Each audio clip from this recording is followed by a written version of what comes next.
Hey, Vanna. Hey, Comic Book.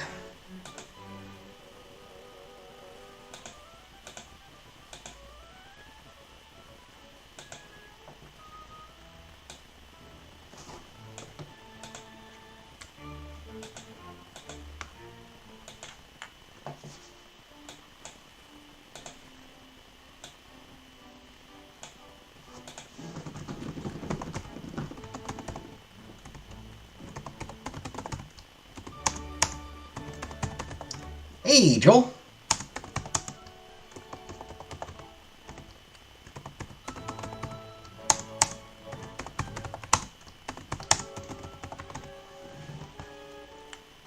Ready for the corseted ladies and men in heels?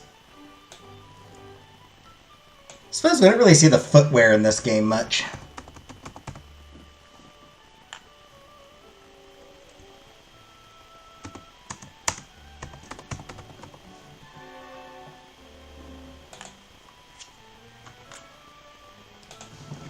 There we go. Just occurs to me, we don't really see the footwear. Certainly not on the for the men.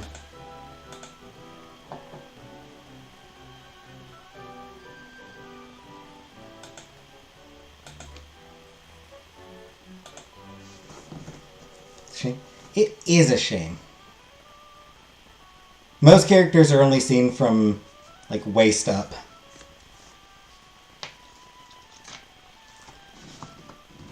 The player character, we see full body shots whenever we choose our outfit. So that we see the full body shots of the main character.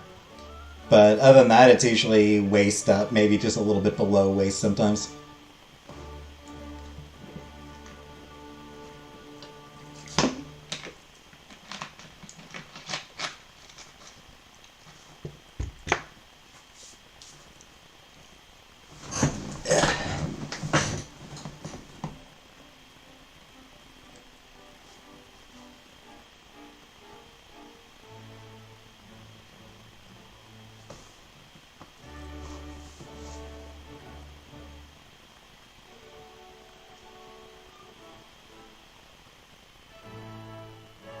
Anyway, I just finished watching Lower Decks, new episode of Lower Decks. It's a good episode.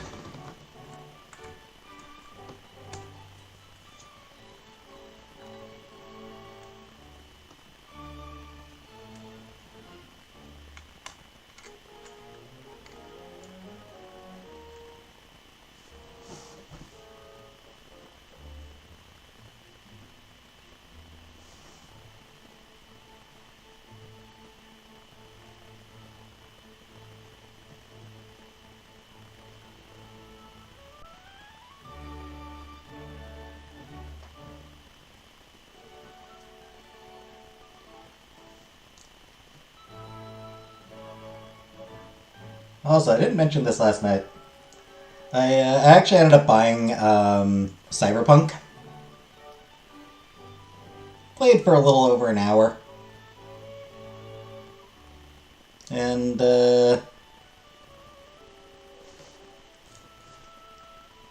yeah, I'm gonna return it.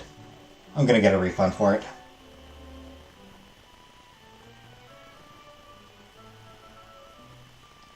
Got through, like, that tutorial mission, and I'm like, yeah, you know, I think I'm good. I think I'm... Hey, Color Purple.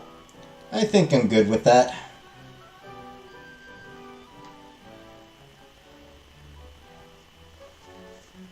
I don't really feel like playing more of it.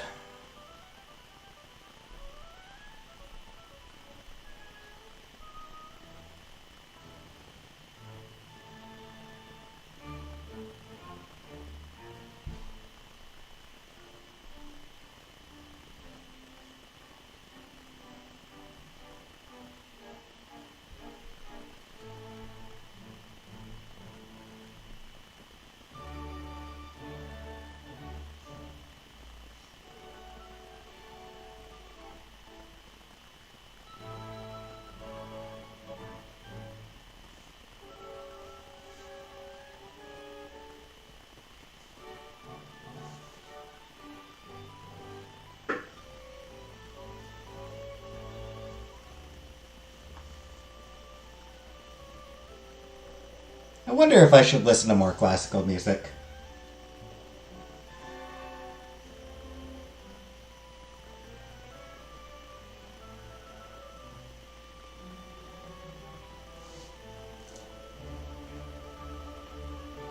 Have a good day. Had therapy. Had a counseling appointment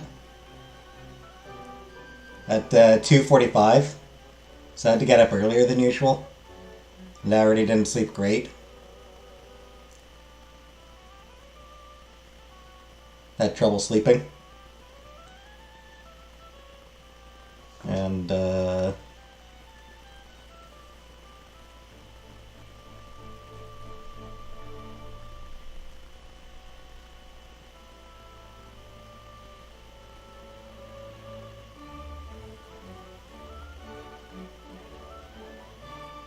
Are you done? A little bit, because I did my groceries. So I got, there was a little bit of rain. It was raining, not a heavy rain. It's not like it's a heavy rain, so I just got a little bit of rain on me. I'm fine. My hair is already dry.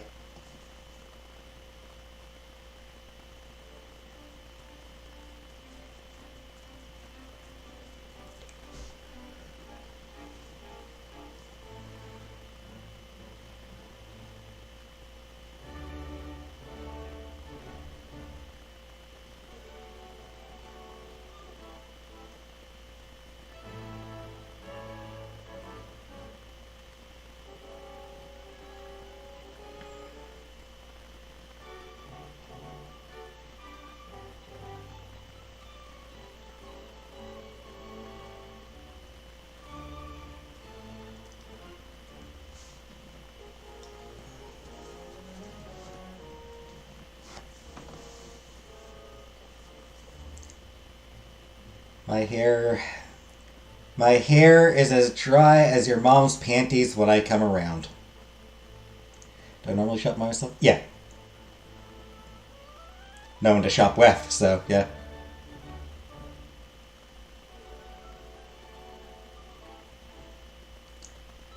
See, that was a your mom joke, but it was a self-deprecating your mom joke. I don't know if that makes it better or not. Like, does that make it more acceptable?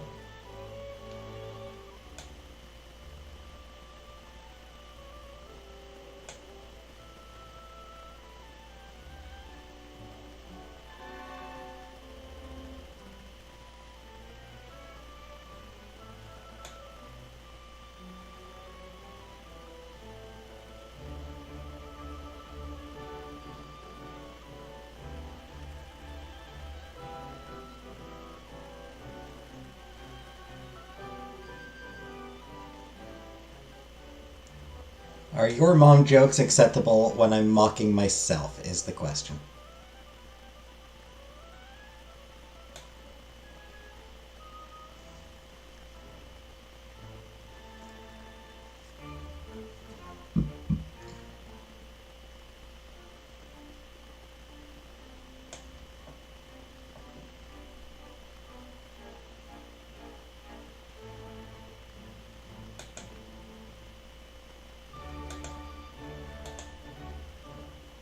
Jordan sent her cards. Ah. With every missed stream, she feels a part of her beefy heart atrophy. Ah. Well, it's alright. We know she cares.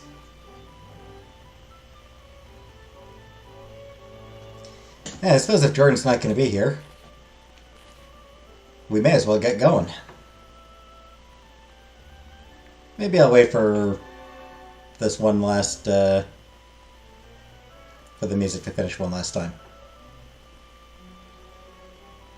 Eating chili for supper tonight? I don't like chili.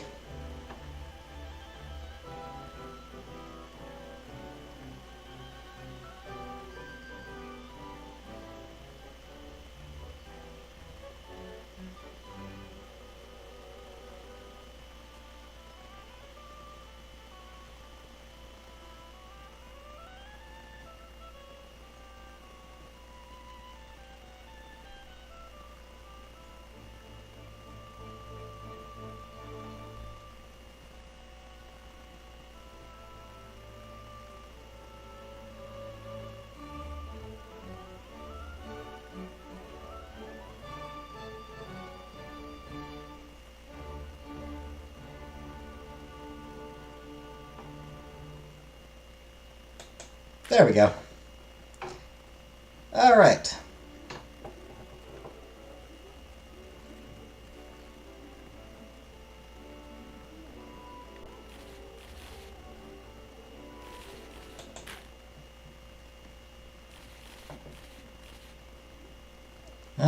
So let's see. There is a party tomorrow.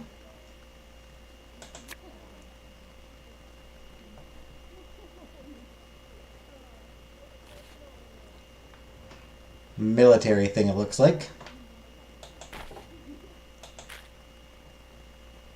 That's my exhaustion. Exhaustion level 3.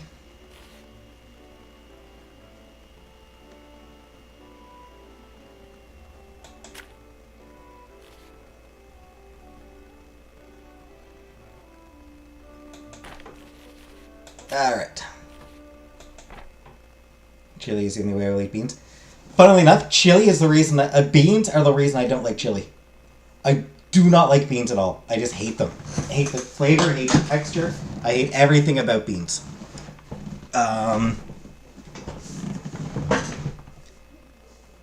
So chili is just... it's... I find I had to spend the meal just eating my way around the beans. And it's just tedious.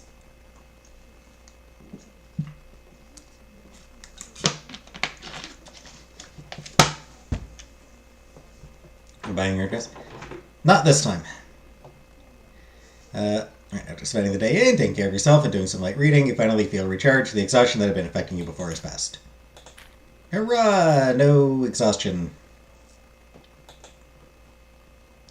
April 17th. We got ourselves a potty. Being held by the military.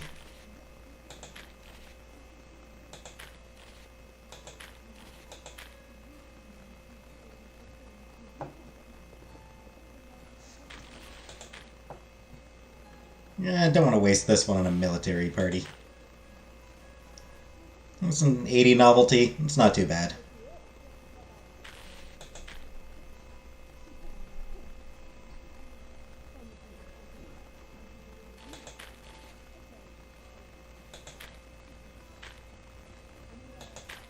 Military parties are a bore.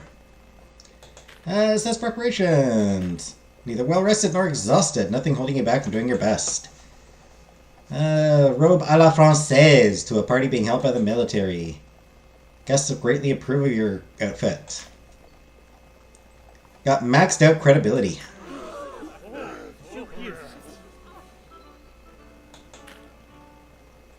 You see a foot? Huh.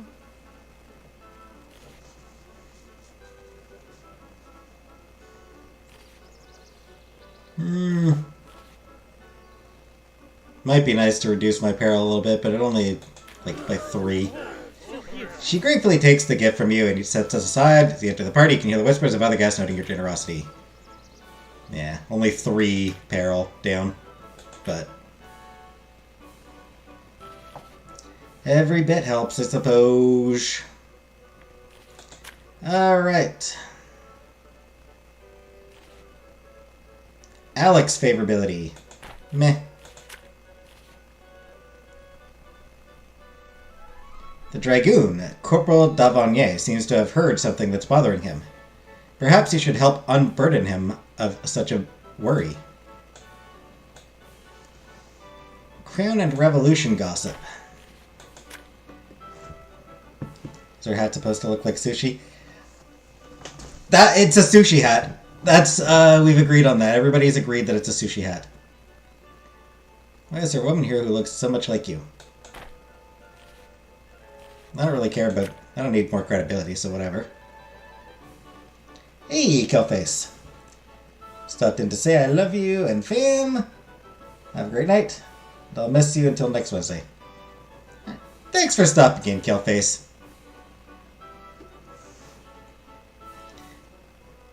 Just as you're about to seize upon some valuable gossip, you're interrupted by a presumptuous interloper. Perhaps there's a way to evade his rude questions and to claim your prize in time. Military gossip.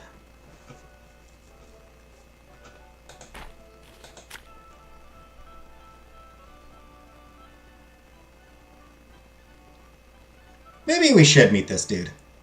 A gallant dragoon has enthralled a small crowd with adventurous stories of his childhood spent in the colonies. He seems to be quite the charming sort, and likely bears further investigation. You know what? Screw it. Let's meet him. This is a romance interest. You stroll about the tent, giggling to yourself at the band's insistence on only playing marching tunes and other stoic fare. Some guests attempt to dance to it, awkwardly bobbing like wooden toys in a bathtub.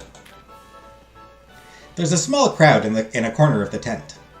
The audience is frozen in rapt attention, with their silence interrupted by bursts of laughter and fascinated gasps. Seeing nothing else worthy of your interest, you decide to investigate. Corporal Dumas. Delicately, but persistently, you manage to push your way through the crowd to find a man wearing the uniform of a private at the center of it. His accent is slightly foreign, but his diction is as elegant as any nobleman's. His face is sincere and bright. Buy a house?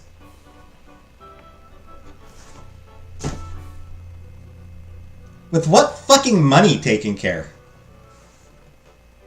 Oh, just buy a house. It's that easy. Houses are cheap and affordable, don't you know that? Don't you know how cheap and affordable houses are these days? Oh, it's the most affordable fucking thing in the world is to buy a fucking house.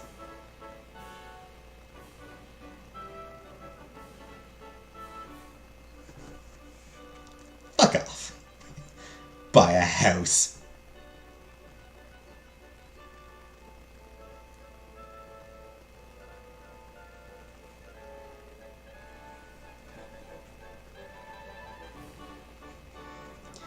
Anyway, his accent is slightly foreign, but his diction is as elegant as any nobleman's. His face is sincere and bright.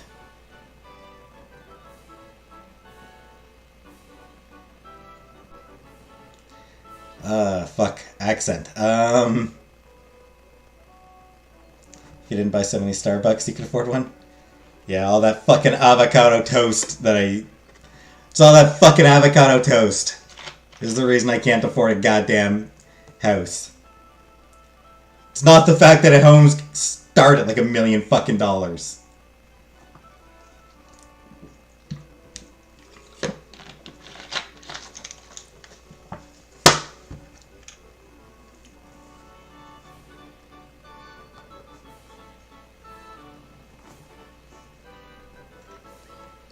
It's not the fact that homes start at $1 million for a shed behind an Arby's. Yeah.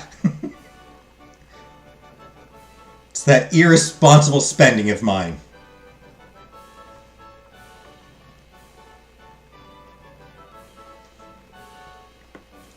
Anyway, accent.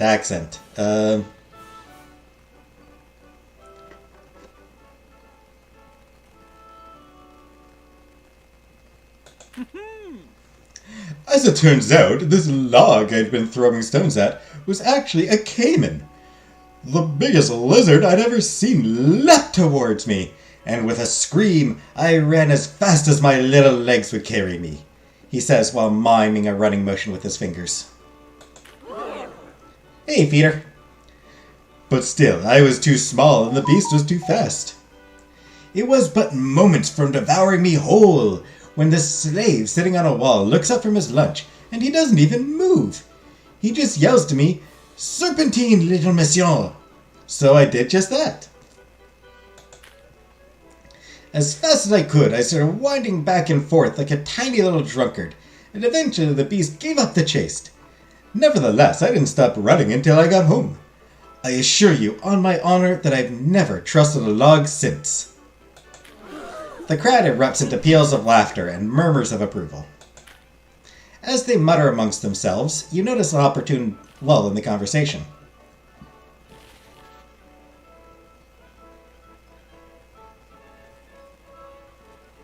I don't really want to increase my peril. My peril's already getting pretty high. A caiman? Did you grow up in the Americas? Why, in fact, I did. A small farming town named Jeremy in Saint-Domingue.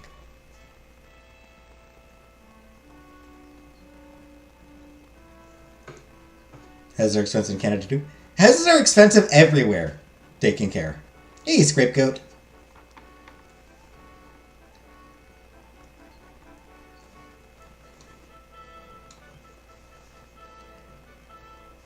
I'm inclined to think probably not quite as bad in Canada, on the whole, as the US. Because Canada does have slightly different laws regarding, banks being able to fucking buy up every piece of real estate in the whole goddamn country.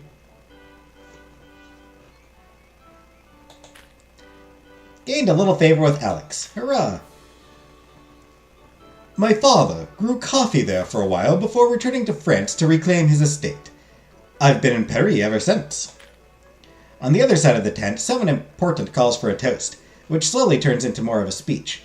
Everyone starts to drift in the direction of the rambling diatribe, compelled more by certain social graces than by actual interest. Well, everyone except you and a certain charismatic dragoon.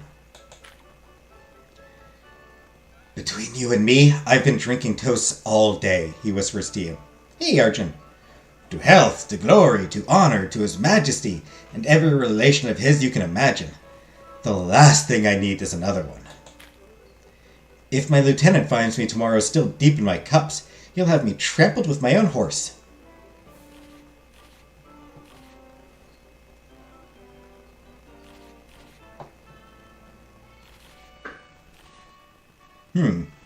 Easy credibility challenge. Are you sure? We could have just one between us.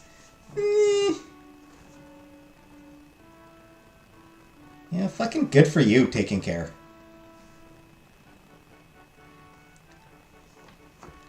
Fucking good for you. I don't give a shit. I can't fucking afford that shit right now.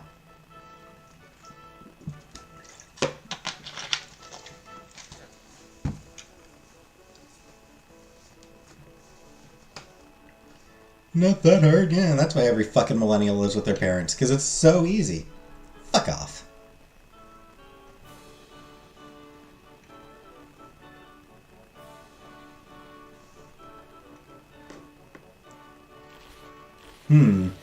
I'm torn between just one between us, or I love how toast brings strangers together. I'll do this one. Sure, why not? Are you sure? We could just have one between us. A toast just between us? Owning a wife and kids is pretty weird. In that case, I'd say we drink to new friends and unwise decisions. He laughs, raising his glass. Hurrah! I gained favorability with Alex.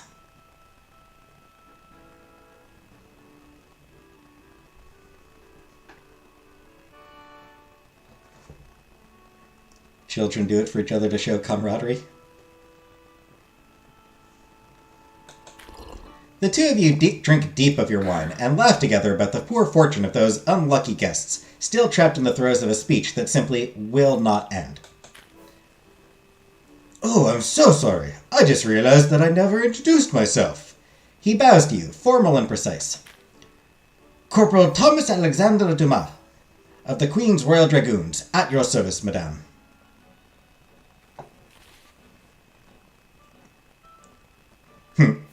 Alright, yeah, gotta go with the funny response. Curtsy, Yvette Decaux, Baroness-to-be, and infamous socialite, at your service. He chuckles. Well, I certainly don't know what services I'll need from an infamous socialite, but I can't wait to find out. I love toasts. That's... What?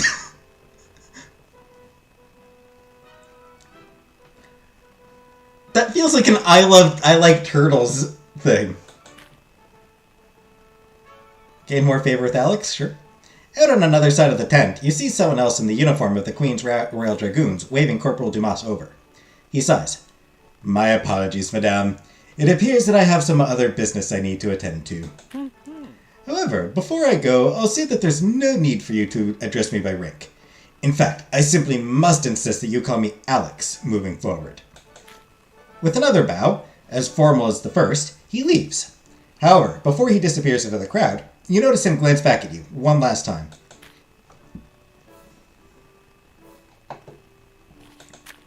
I can already have another conversation with him.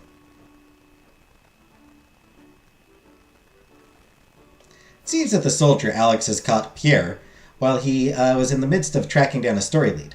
Their objective may be at odds, but perhaps you can tip the scales?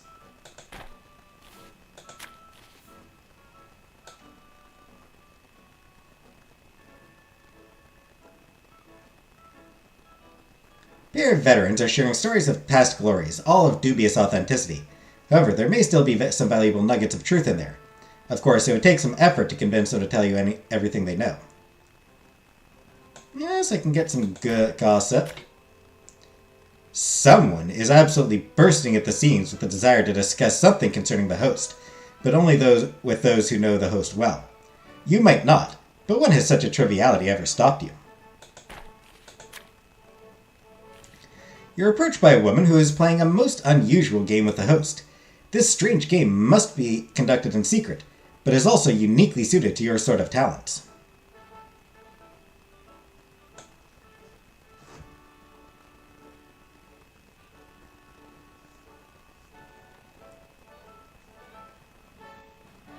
Okay, this seems fun.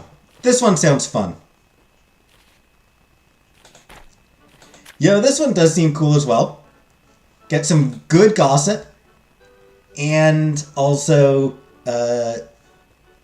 possibly favor with Alex. This one feels like it'd probably be more useful.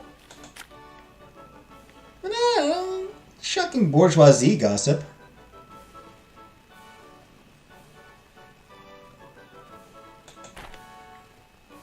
Can increase the, can tilt the.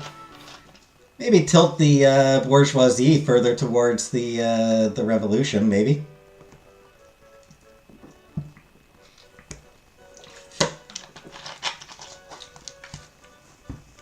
Because I've decided to support the revolution. Fuck the monarchy.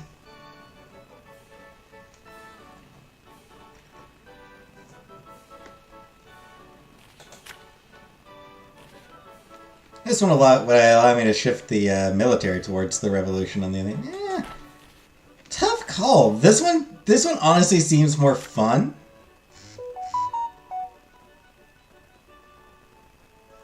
Oh, my mom just texted me to say she finally caught a fly.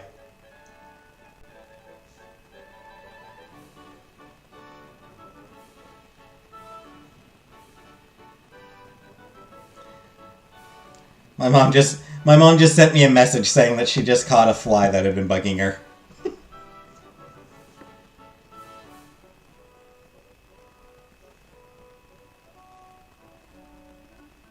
Hey, Linda. Man, tough call, tough call.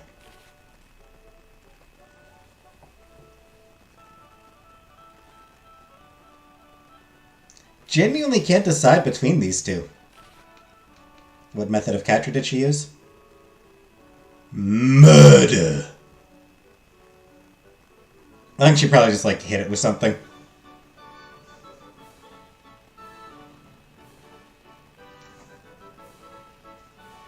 Or who knows, maybe she swallowed it.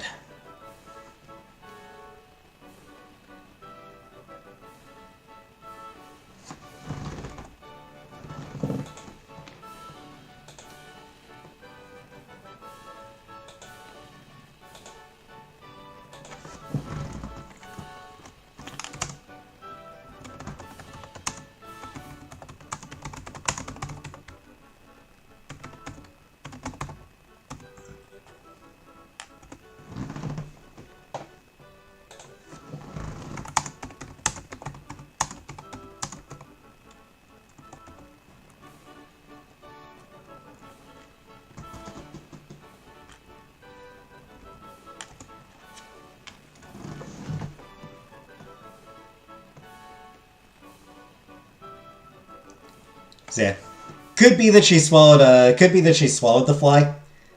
In which case, now she'll need to swallow a spider. Which is tough because she's scared of spiders. She's an arachnophobe.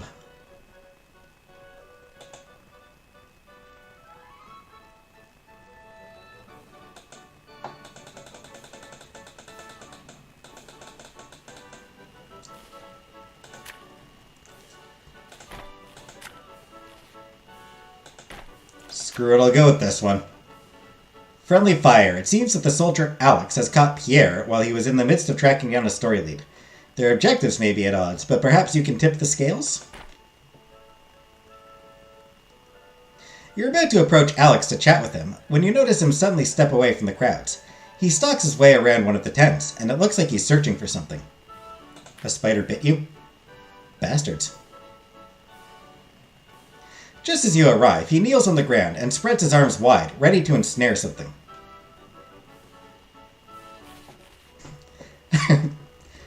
Sure, play along. Kneel down with him.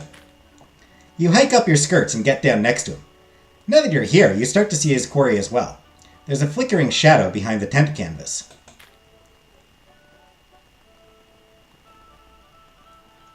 En garde! Alex yells, springing around the side and snatching at the strange thing with a single hand. Wait a minute. You recognize the strange thing. Unhand me at once! I'm innocent! I have 2 alibis! I'm in friend! Pierre yells indignantly. Pierre's gaze falls upon you, and his struggles die down immediately. Oh, it's you. Who are you, and what are you doing here? This is a private event. Alex says. Ah, good sir, am a humble representative of the 4th Estate, Pierre replies, managing to effect a polite bow, despite the fact that his feet still aren't touching the ground. I'm here to report on what I see, and keep our humble public duly informed on affairs of state as they transpire.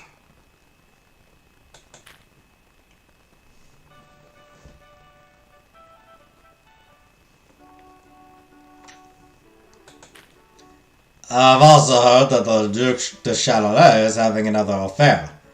Of course, the last time he saw me, I just ran a tell-all piece regarding his alleged abuses of rank.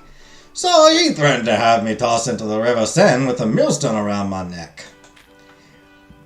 Which, I would like to say, only proves my point about him abusing his power, don't you think? Okay? Okay, Denis? Be that as it may, Alex replies, I'm still obligated to remove you from here. Your dedication to your duty is admirable, noble soul. However, if something can be destroyed by the truth, should it not be destroyed by the truth? That is...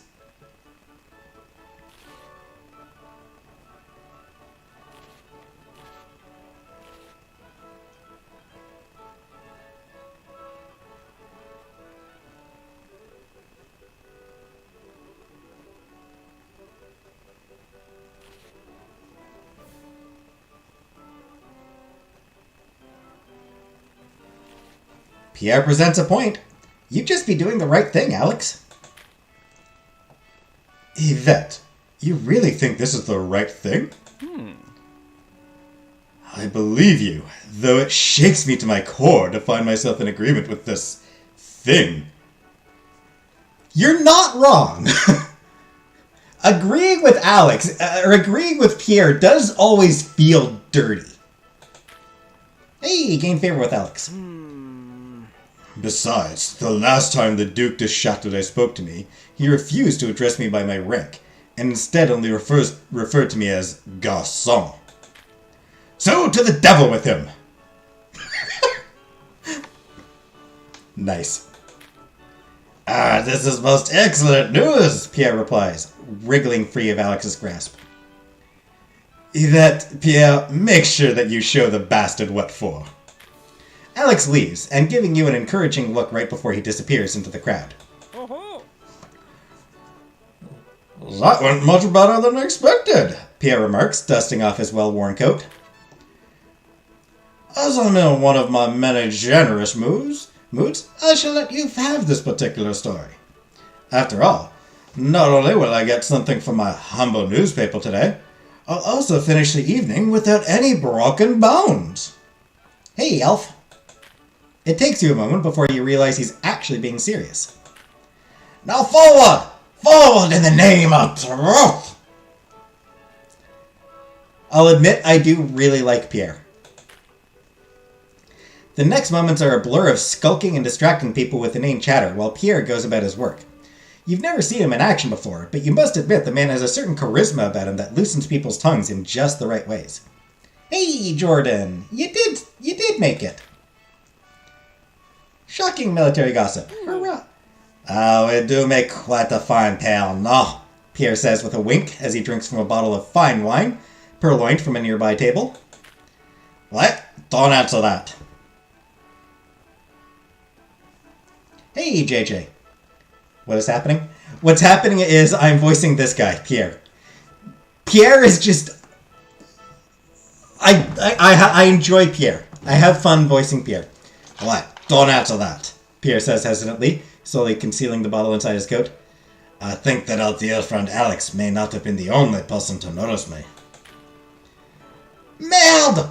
Pierre yelps as he breaks into a full sprint, fleeing from a pursuing set of guards. You do your best to look innocent, and they seem to ignore you. Looking around the collection of tents and guests, you search for the next interesting thing to investigate.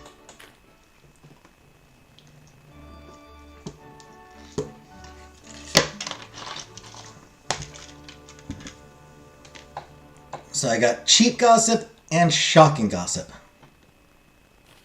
And lots of Alex favor.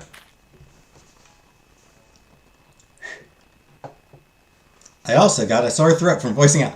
I like Pierre, but he's hard on the throat.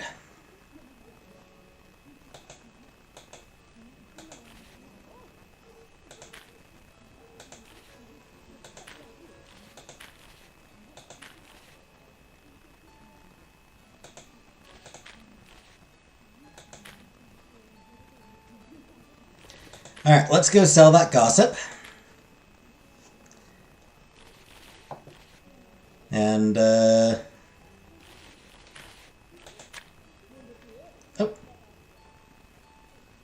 April 25th. Oh, geez, that's not for another week. Countess Joanna Orleans requests the attendance of Yvette to their music recital on April 23rd. Bourgeois, or 23rd? 25th. 23rd.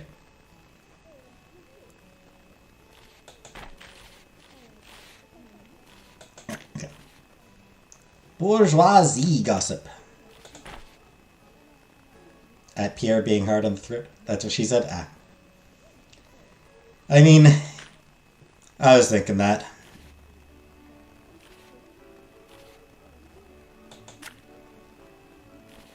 Meh.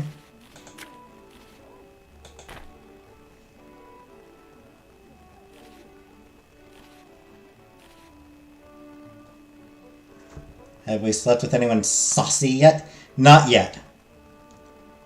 I've been trying to make moves on Rad. Anyway. Gossip!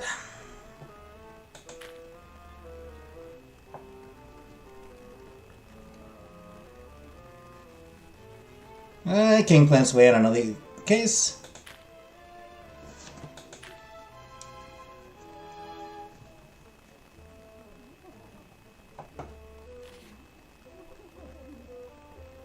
This one I will sell.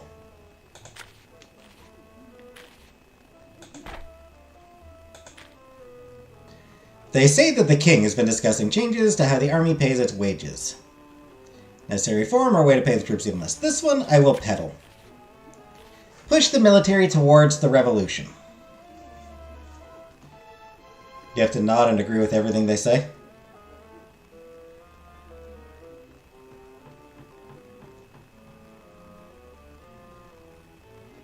I mean, I need to meet with her first. Yeah, push the military towards the revolution.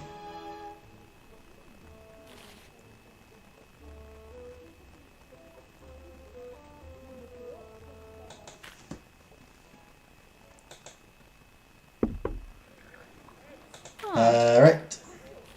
Uh-huh. That's why I paid. Or that's why I got the money. You pause to read the social pages of the newspaper while you take your breakfast, sitting at your vanity. One of the benefits of working for Pierre is getting a free newspaper every day. Hey! It's then that you nearly spit said breakfast all over your mirror when you read the social pages more closely. Paying attention to key details, you realize that the stories Pierre wrote using your gossip could be traced back to you. If you can do it, there's a good chance that someone else can too. Whew, shit, 15 peril. This, of course, will not do great things for your reputation. You put down the newspaper and sigh. With that, your day has only begun. Man, I need to find a way to reduce my peril. Military ball on 25th.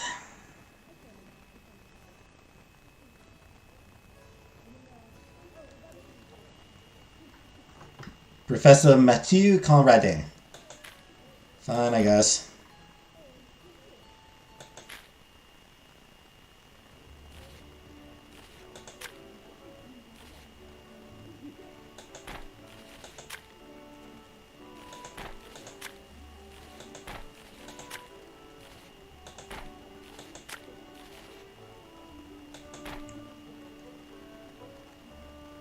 Doesn't really seem to be a way to reduce... Seems to be hard to reduce peril. Right, I need to...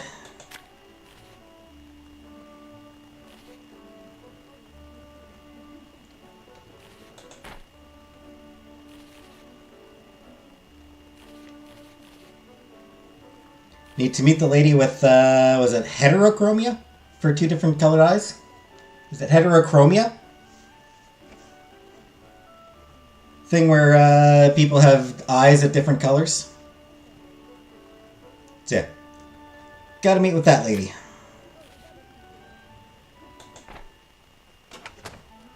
Pushing through the crowds outside, you walk into Café Principe and find yourself a seat. Opening your journal, you get ready to open your ears and start writing down the political news of the day. Within a few minutes, Marguerite is waiting to take your order. Welcome back, madame!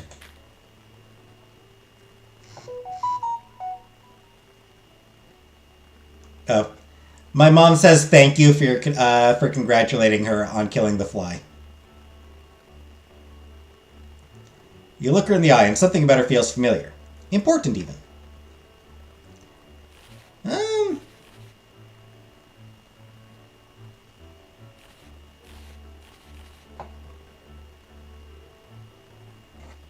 Me and my homochromia homies.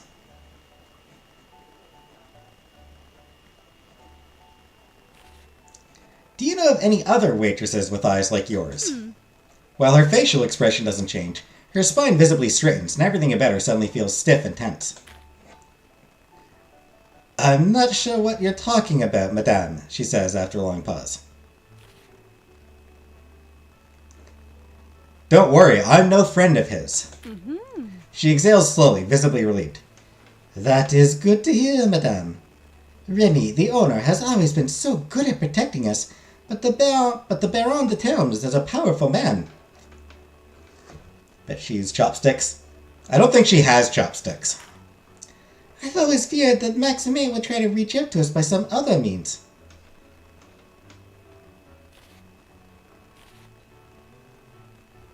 Turn her head, she looks like a sashimi. It's just the fashion at the time.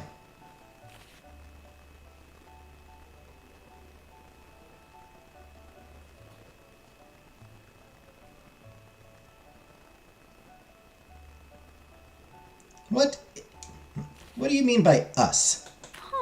I mean me and my son, Gabriel. He lives with me in the attic upstairs, she says, pointing up at the ceiling. Everything I've done has been to protect him. He's 7 years old now and already looks just like his father.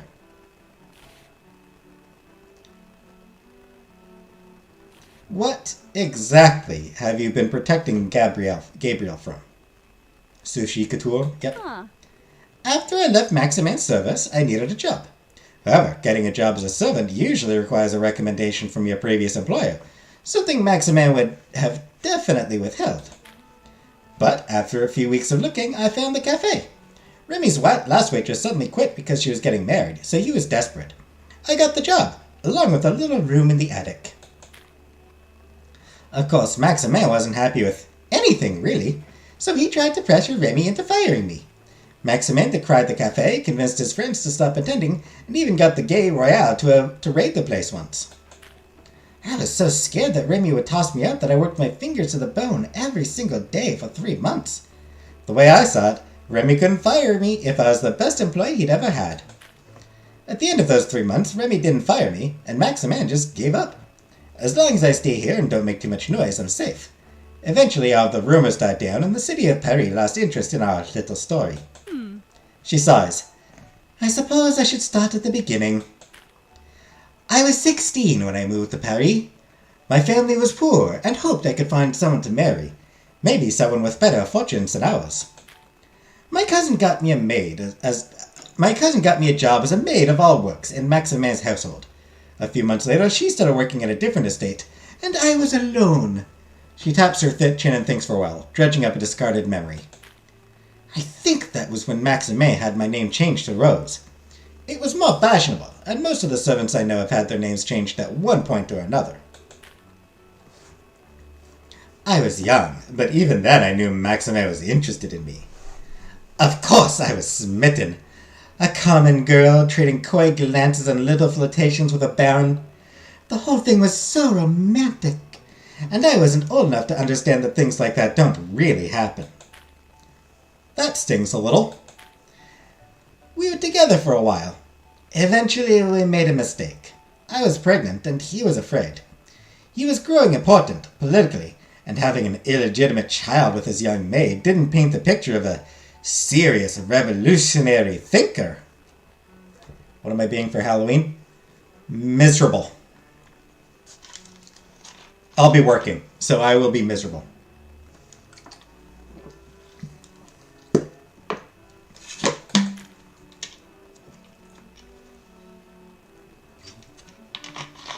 So you wanted me to keep it a secret, and to get rid of Gabriel.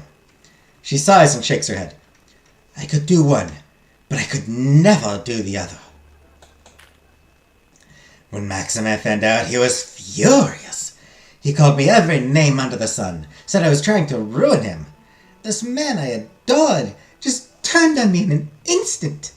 He told me that if I didn't get rid of Gabriel, that he'd accuse me of stealing from him. She waits to let that sink in. A servant found guilty of stealing from their employer faces the death penalty, and most courts treat servants as guilty until proven innocent. So I did the only thing I could. I fled, still pregnant, in the middle of the night with anything I could carry, and slept in the streets for a month while I tried to find a job. I could never really go home because this would ruin my family. Still, I got to keep my son, and I got my real name back. Rose doesn't really suit me. Ain't easy for the proletariat, indeed. Have you ever wanted to get revenge on Maximin? Marguerite examines you carefully, trying to judge your character. All the time. However, that's not possible for me. Not without endangering Gabriel. She states that with a firmness that feels utterly immovable.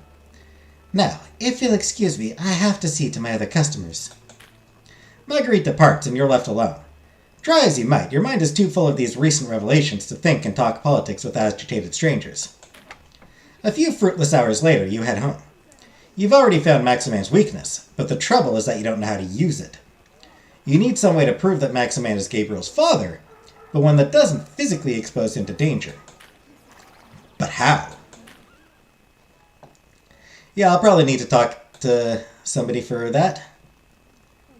You start your morning by sitting straight up in bed, struck with a bolt of realization. You need Gabriel to prove that Maximin had an illegitimate child with Marguerite, and that he tried to destroy Marguerite's life over it.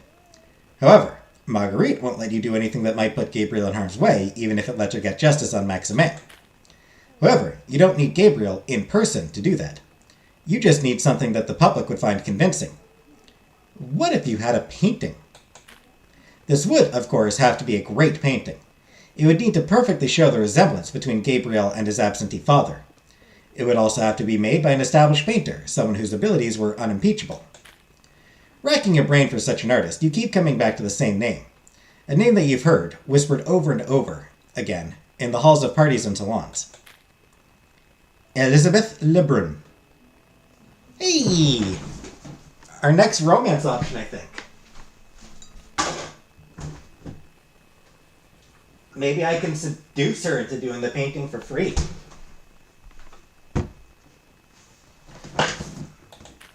Madame Lebrun is well known as an accomplished portrait painter, having even painted Queen Marie Antoinette herself.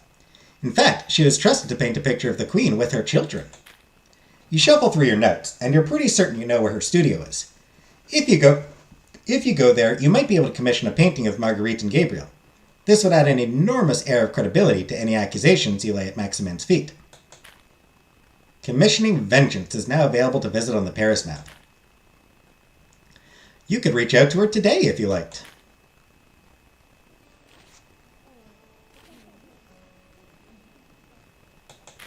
I think I do like.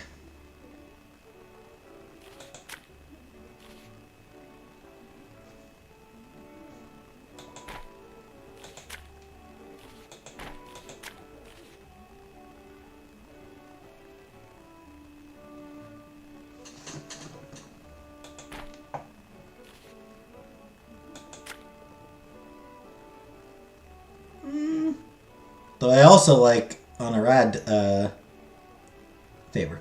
Down by the docks, you run into a certain soldier and widow. They might serve as agreeable company to spend the day with.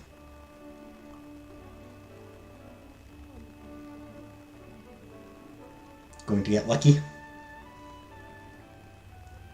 Yeah, let's go spend the day with Honorad. It's another day of sweltering heat, so you decide to spend the day exploring the area around the docks. If nothing else, it's an excuse to catch the cool breeze coming off the water, and the smell today isn't particularly off-putting. Yvette, is that you? Alex asks as he approaches you. Judging from the sweat on his brow, he appears to have had the same idea as yourself. The two of you walk and talk together as you walk along the river.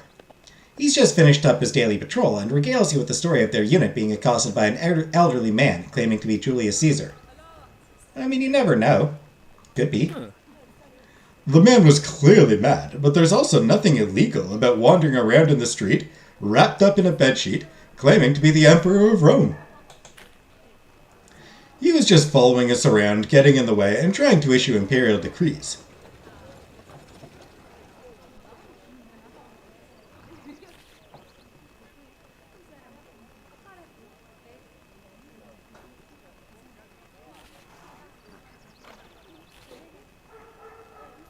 In your defense, if you wanted to just throw him out of the way, who was to stop you? You sound like my lieutenant. The man has a short temper, and even less time for someone who's no longer in their right mind. Sensing this, I volunteered to resolve the problem, before he decided to assault an elderly man.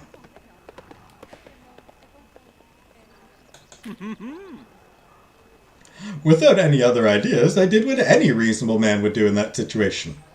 I got down off my horse, knelt in front of a madman, and swore my fealty to both Julius Caesar and the Roman Empire. Ave Imperator!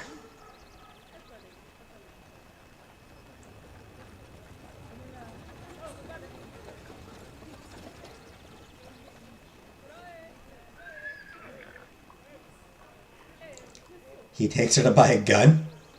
Okay.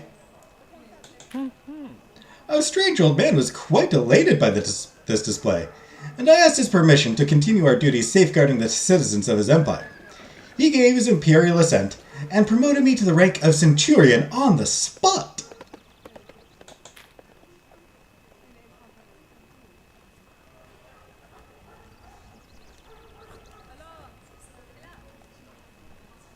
Don't see how they did all those layers of clothes? Yeah.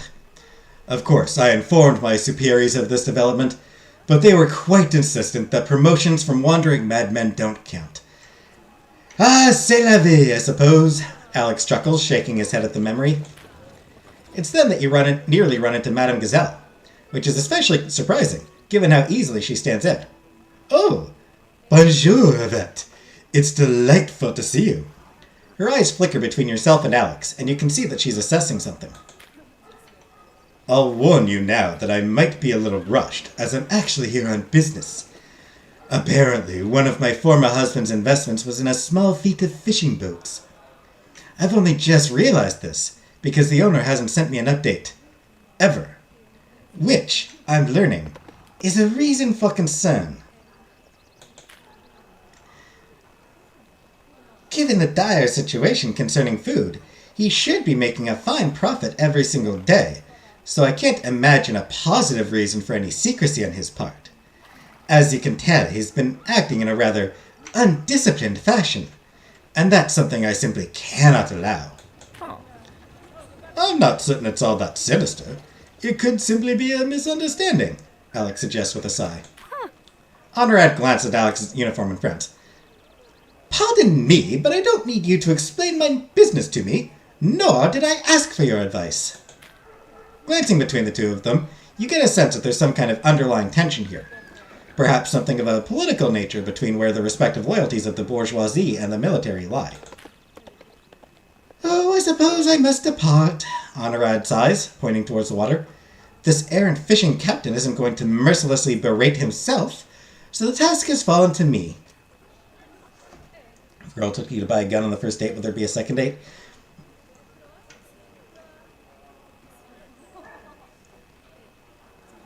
I mean, depends on, I don't know. Depends on how else the date turns out, I suppose. There's often a violent tirade about how he will protect Eugenia and fight anyone who might show up to be mean to them.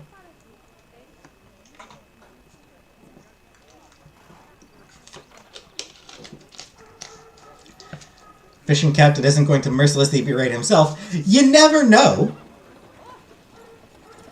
Yeah. He might mercilessly berate himself every day. It's possible. He might mercilessly berate himself all the time. You can never tell. I mercilessly berate myself on the regular. I see. I'm destined for the opposite direction, Alex replies. I still haven't cleaned all of my kit, and there's likely to be an inspection tomorrow.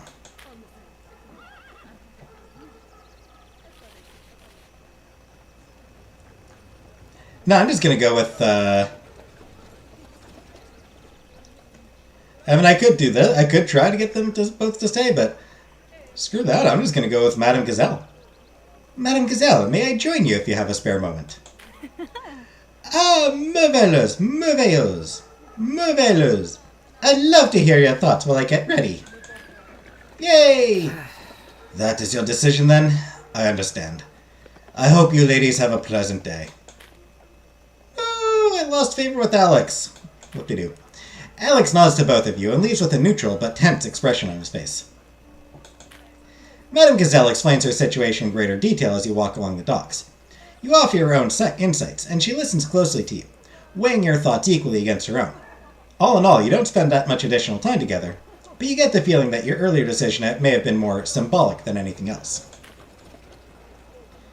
We all have such limited time in this world, and our choice of who we spend our time with is the surest sign of devotion. Under the right auspices, those decisions can yield equal devotion in turn. As much as this pains me, I believe this is where we must part ways. Now excuse me, darling Yvette, I must remind a delinquent man of his place in the order of things. Honorad leaves, and you can already see her fully summoning the extent of her cold fury. It's almost enough to make you feel sympathy for a stranger. With that, you head home. April 21st now.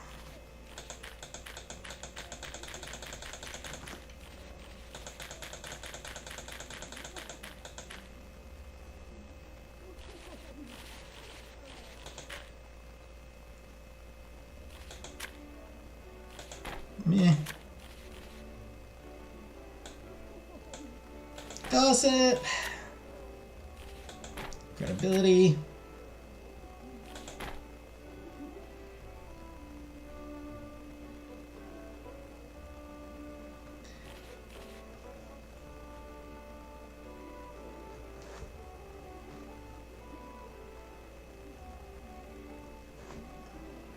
I read someone's comment that this is her Make-A-Wish trip.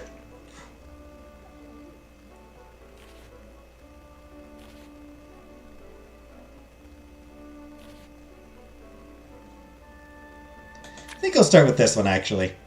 You spend the day at home investigating the mysterious notice and key that you recovered from the abandoned studio. Hopefully the risks you took to break in there were worth it. At home, it takes all day for you to finally work up the nerve and do this. Just as the sun sets, you finally pull the note and key out from under your stays. The paper is covered in unfamiliar handwriting written in rich emerald ink. Cher Armand, I will always appreciate your commitment to our cause, and I know France will be better for it. However, our chance of being caught grows with every passing day. I will not waste ink painting terrible pictures of the consequences, as you are already familiar with them.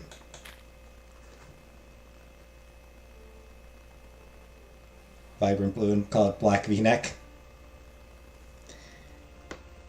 If fortune turns against us, then I want you to flee Paris entirely and head to the border. If you show them my ring, then my society sponsors will protect you. I know you've objected to this idea before, but it's the only way for you to stay safe. To aid in this, I've secreted a package under the loose floorboards beneath your stove. This key will open it. Another blue in the same shade called Pot. Your partner in conspiracy, Joanna. Hey, Frank.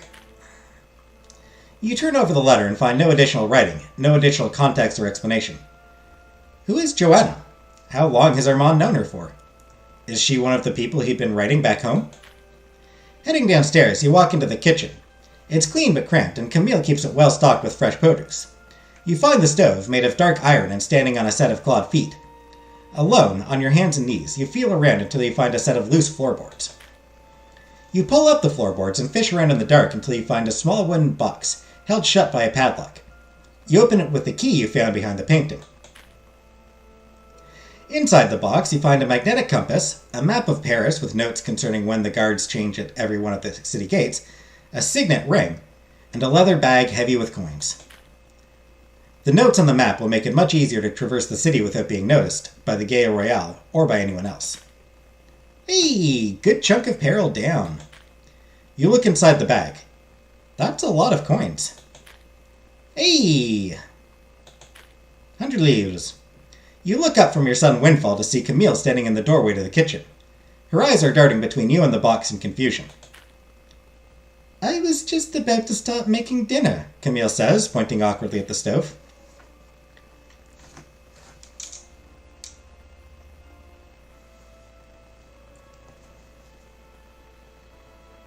Peach called Fanta and all the neutrals called Hot and Ready counter. Electric Aqua called Cove. Hey, Leanie.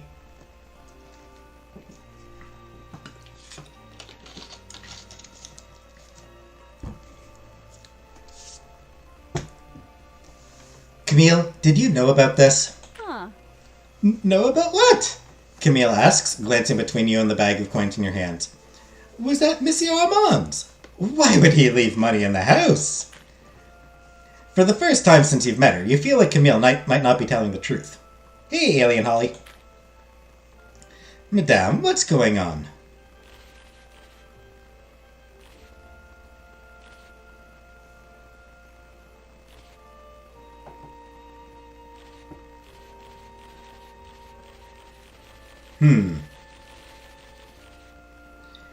Credibility challenge or just give her money?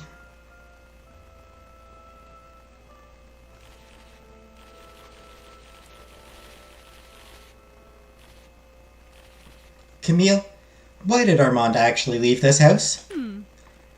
Why did he leave? She asks nervously. Huh.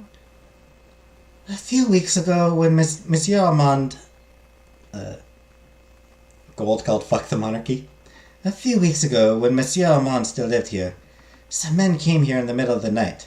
I don't know why, but they tried to hurt him, Camille says, her voice low and afraid.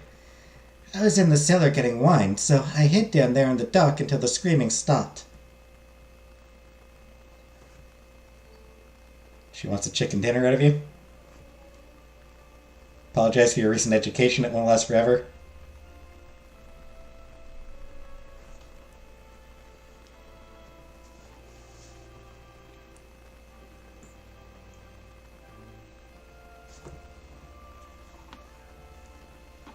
We don't need no education.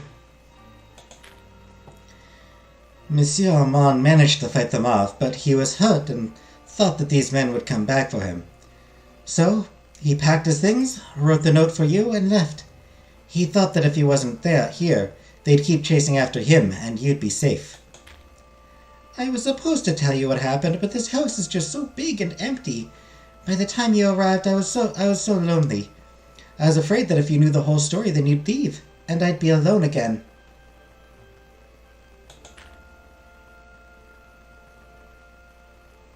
I'm so sorry, madame. I never want to lie to you. I just...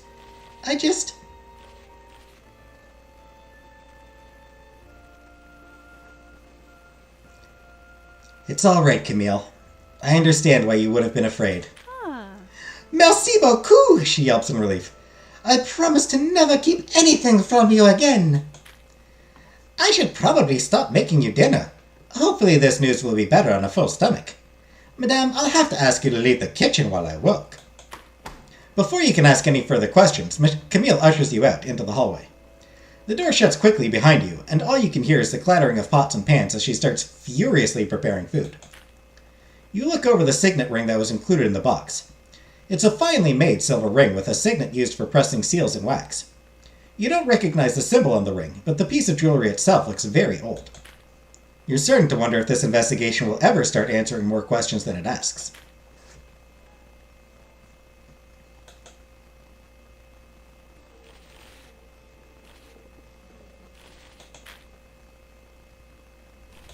Actually, what is the next party? Military thing, right? Oh, bourgeoisie tomorrow. Bourgeoisie party.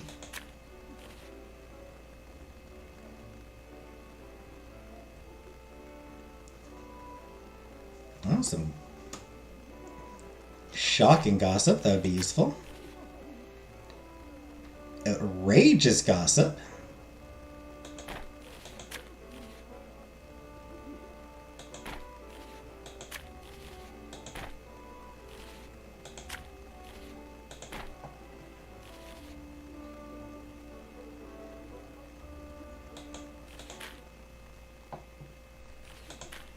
I don't have any gossip, right?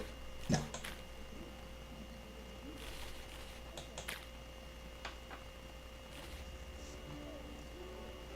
Alright, commissioning vengeance. If you are to bring vengeance upon Maximin by proving his foul misdeeds, you'll need to commission a painting from an incredible painter. Madame Lebrun may be just the person for the task. Especially if I can flirt with her. You waste no time in heading out to go to Madame Lebrun's studio. You're planning on showing up unannounced at the studio of a great painter you've never met, all for the sake of vengeance. Is there anything more French? None of the stories about people seeking revenge truly prepared you for how socially awkward some of this business is. Yeah, you can't be shy if you're going to commit vengeance. Ignoring a sick fed up babysitter.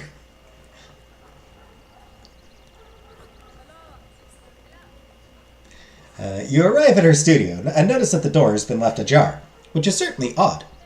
After a minute of waiting to see if anyone is around, you simply let yourself in. Inside, you find her sipping idly on some wine while she prepares a canvas. The air is thick with the smell of canvas, gesso? I don't know what that is. And paint. Not knowing how else to get her attention, you clear your throat. Wow, what a face! She turns to you and nearly jumps out of her skin. Who the devil are you? What a face. Wow. Doesn't get paid enough to deal with us heathens. Like... wow.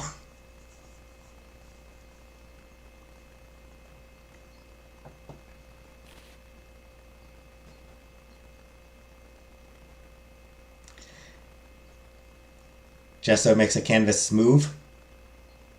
Good to know, I guess. Madame Lebrun, I'd like to commission you for a very special portrait. A very special portrait, she asks, calming quickly as her curiosity is obviously piqued. I'll warn you now, I don't paint nudes of my clients. Okay, the fact that she has to say it right up front, the fact that she feels compelled to say it right up front.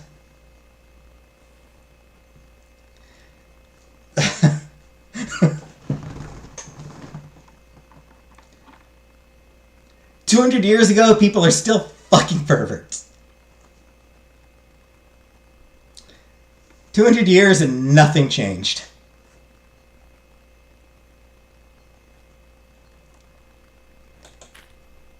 Even though you'd make a very intriguing subject.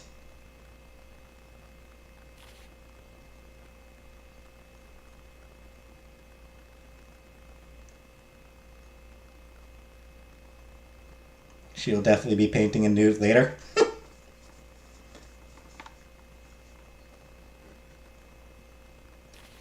She wants to paint my nude. She just said she wants to paint my nude. I read someone that said their art teacher suggested no less than 25 layers of gesso.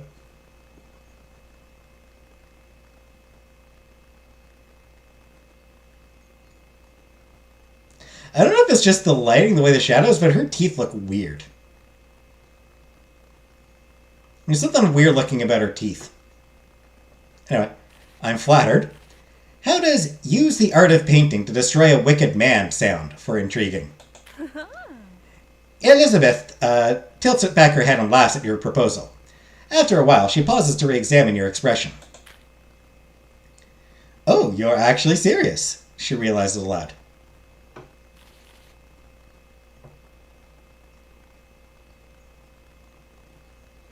Absolutely. I want you to paint a painting that will destroy Baron Maximin de Termes. The Baron de Termes! Ugh. That face again. Ugh! Ugh! Sorry, I just hate that man. Did you know that he called one of my self-portraits uninspired and selfish? It's a self-portrait. People have been painting them for forever. It's a classic display of an artist's skills. She shakes her head angrily. Honestly, why is it that when men paint pictures of themselves, they're engaging in a serious study, but when I paint one, it's suddenly all about my vanity? Sorry, I got carried away there. I would absolutely paint this if it means that I get to put that pretentious blowhard in his place. Damn! How do you want me to do this? You spend a few minutes telling Elizabeth about where to find Marguerite Bonnet and what exactly the painting needs to display. You don't know how you'll use this painting yet, but it still means that you're a step closer than you were before. With that, you depart, but your vengeance approaches. Ah, crap. I have to poop.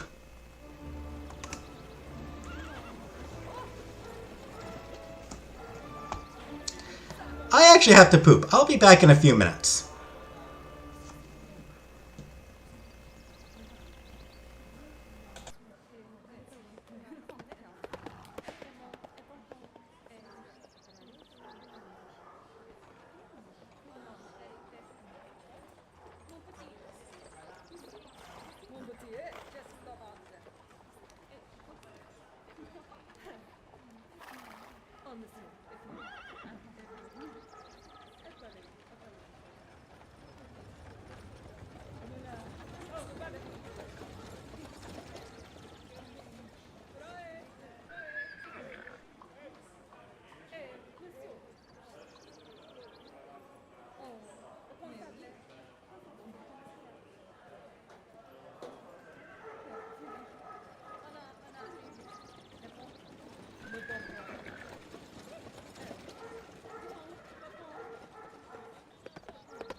Mon petit, just stop out there.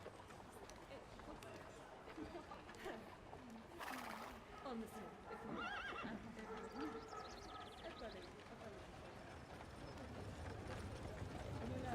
Oh, guarda. Però questo.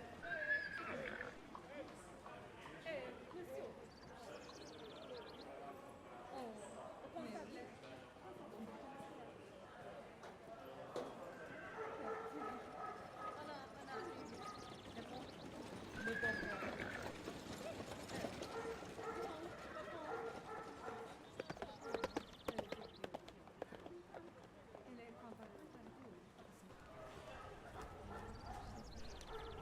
Alors, et là.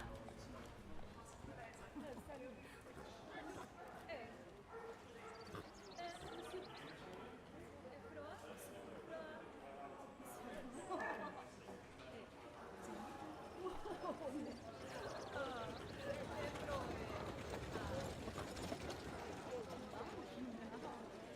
Monsieur.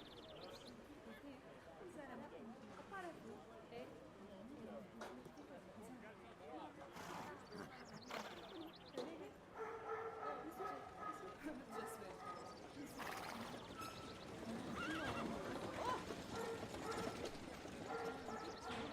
Just wait. Monsieur, s'il vous plaît. Madame.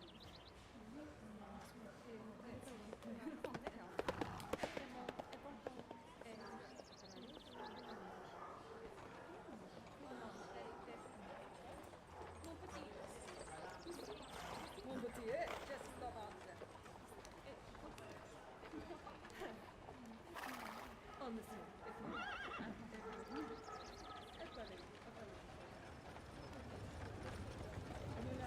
Oh, guarda. Però questo. Oh, come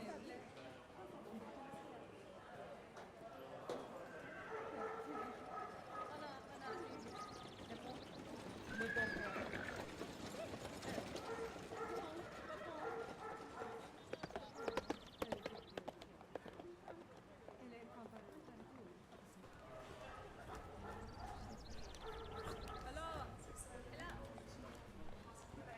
Salut.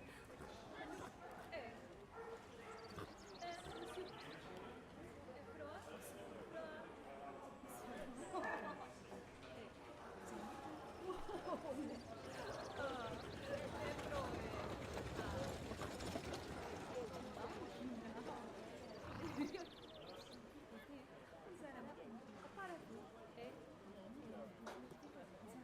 Froid.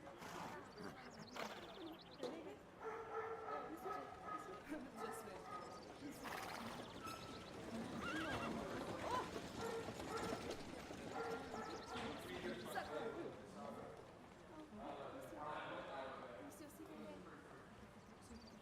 Madame.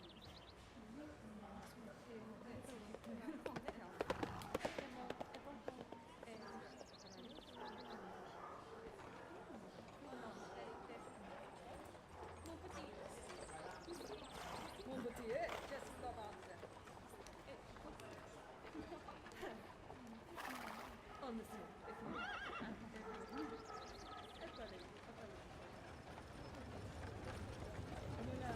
Oh, guarda. Però questo.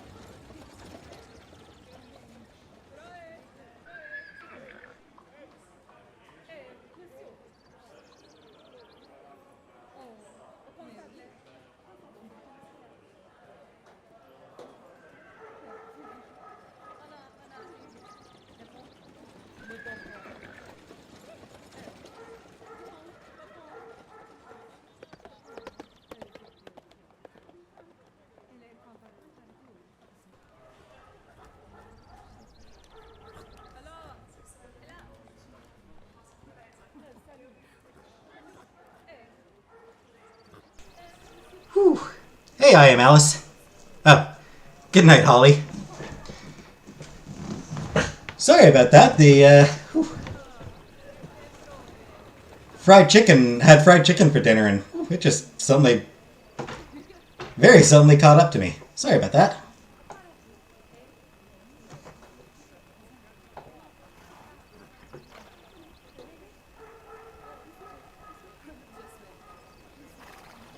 Anyway, the price of food has been steadily rising for the last few months, as many farmers lost nearly their entire harvests in last summer's unseasonable hailstorms. This was followed by a drought, and then by one of the most brutal winters in nearly a century. There are reports of starving people in the countryside boiling bark to make gruel. Desperate commoners are abandoning their homes and fleeing to the cities for relief. The people are hungry. Members of the nobility, like the Duc d'Orléans, have raised money to feed the poor, but the problem is simply too vast for any individual act of charity to solve. Finance Minister Necker has spent over 50 million livres importing grain from the rest of Europe, but the famine persists. The people are hungry and angry. Rumors circulate about wealthy aristocrats with secret stores of grain, purposefully extending the famine in order to lower wages and improve their political power. Workers are demanding higher wages from their bourgeois employers, who remain intransigent. The people are hungry, angry, and they want to do something about it. Soon.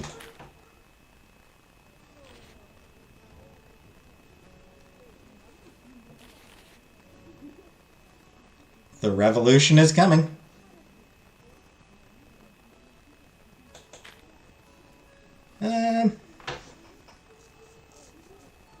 Bourgeois party.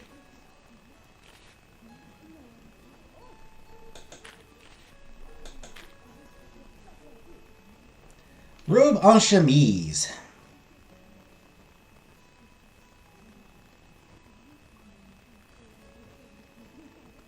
Pepe Sylvia, thank you for the super chat, Pepe Sylvia.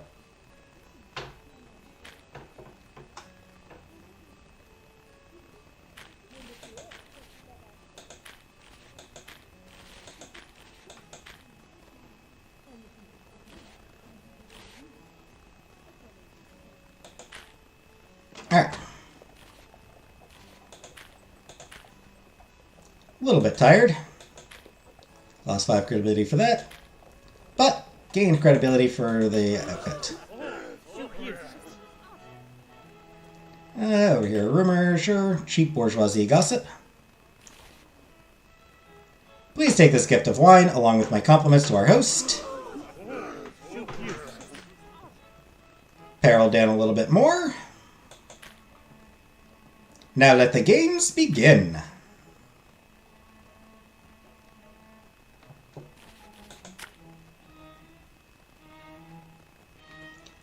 Every group has ways of measuring one's worth and whether they deserve to belong. With the aristocracy, it's a title. With the church, it's faith. With the bourgeoisie, it's simply money. Our guest is here to, one guest is here to remind you of such things. Meh. It appears that some guest has spilled their drink on you. Surely an apology is in order for such a glaring misstep. No? Meh. You could lose favor with Honorad here. Or with Alex. A pair of women seem to have quite a bit to say to each other, but aren't doing so. Whatever dangerous rumors they've gotten a hold of, they can't bring themselves to speak it in public. If one were to get one of them alone, however...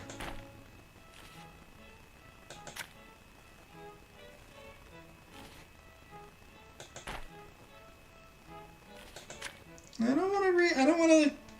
don't want to gain peril.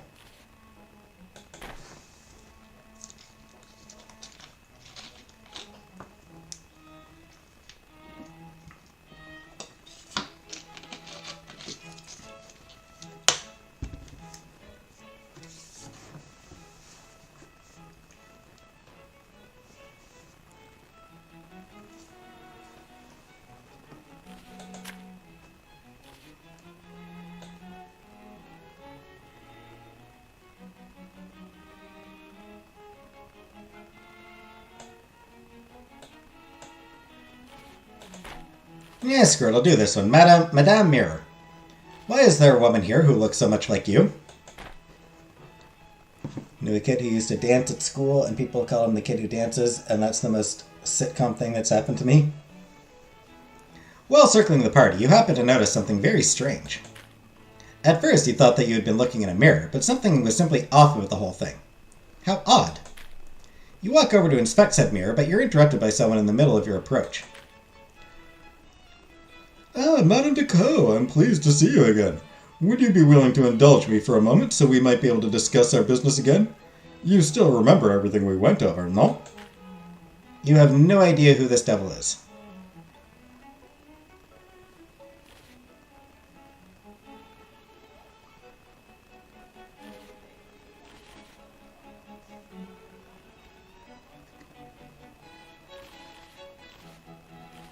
Ah, but of course, the business that we did, which I know so much about. He pauses to examine you for a moment, which makes sense. That lie could have been a little more confident. I'm glad to hear that you have everything in order. So many of my clients usually decide to barrage me with ceaseless questions. Hey, I gained credibility. As I was saying, you approached me earlier in the evening and said that you were interested in borrowing a substantial amount of money. Of course, the interest rate will be significant, but you've already convinced me that this isn't worth worrying about. He steps back and looks you up and down, puzzled by something. If I may be so bold, why did you change your outfit?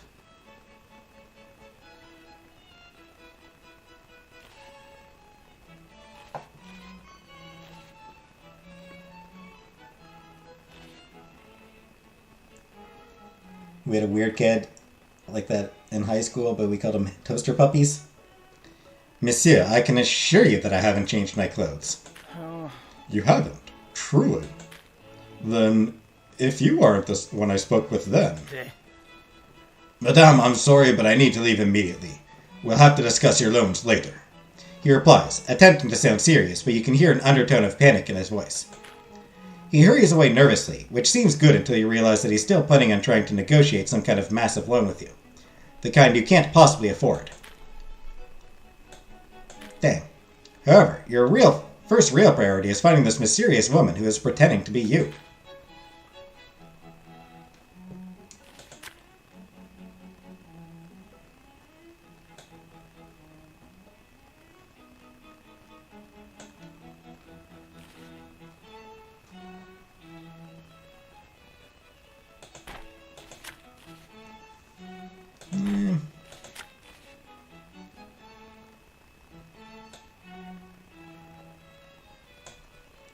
Finishing blow of Monsieur Guillaume de Sable's plot against the Comte de Samson is close at hand. Are you willing to finish what you started?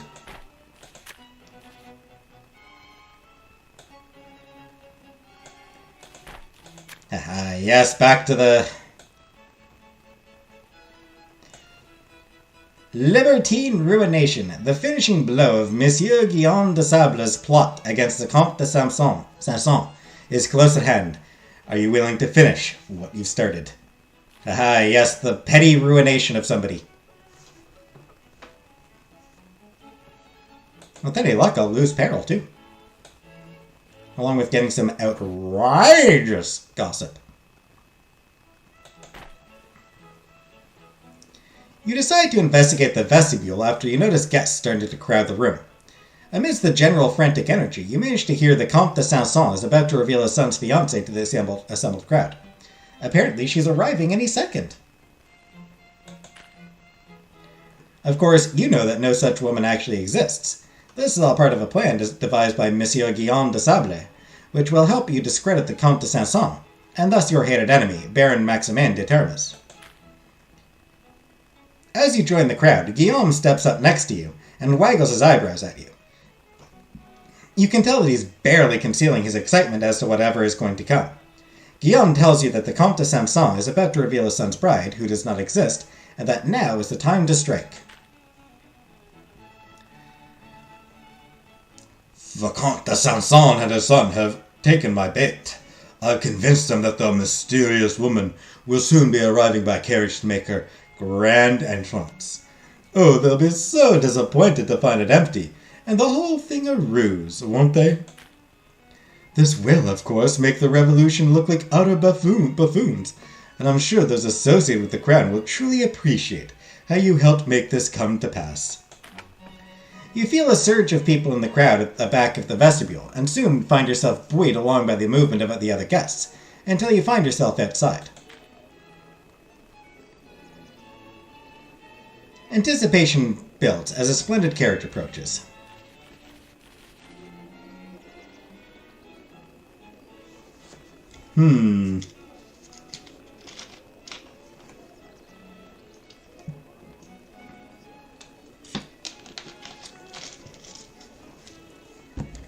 I don't really want to help the crown, but I do enjoy pettiness, so let events play out as they should. You set your jaw to prevent yourself from smiling too early, as that might give away the game, so to speak. Somehow, you and Guillaume manage to find yourself next to the Comte de Sanson, near the front of the crowd. Now, I know much has been made of the mysterious woman who wishes to marry my son, Albert, The Comte says to the crowd, stepping on top of a mounting block in order to be seen better. However, both her stated pedigree and her correspondence have proven to be quite compelling. With that in mind, I believe we are ready to meet her, and for all of you to do the same. Please join me in welcoming the heiress to the de Rivere fortune, Madame Aimée de Buc de Rivere, he says, flinging the door to the elaborate carriage wide open. The assembled crowd gasps, as the carriage has nobody in it at all. It appears that your phantom heiress is about as real as your chance of finding your son a wife, Guillaume cackles, to the growing amusement of the confused crowd.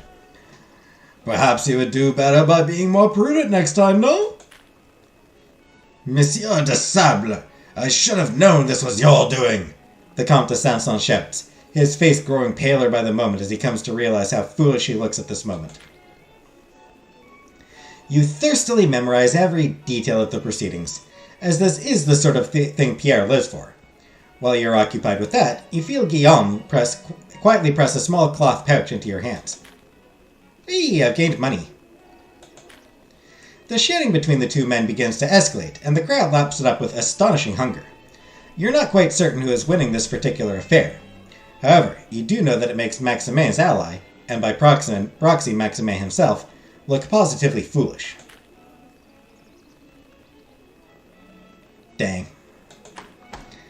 Revolution lost power, Crane gained power.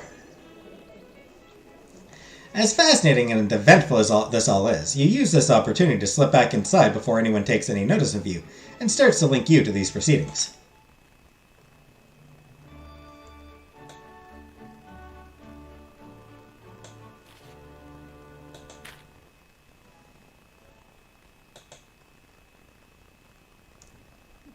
You wake up and notice a letter on your nightstand.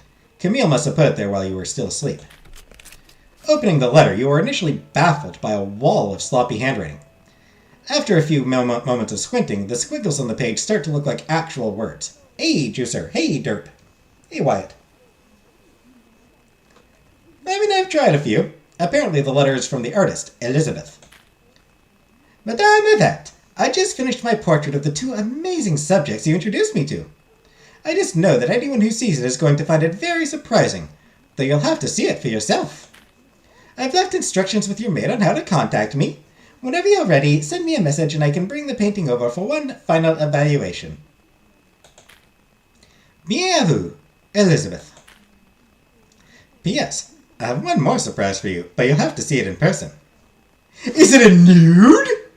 Is it a nude portrait? Nude portrait? Promised painting is now available to visit in the Paris map. Still early in the morning. If you don't have anything pressing, you can invite her over and see the painting today.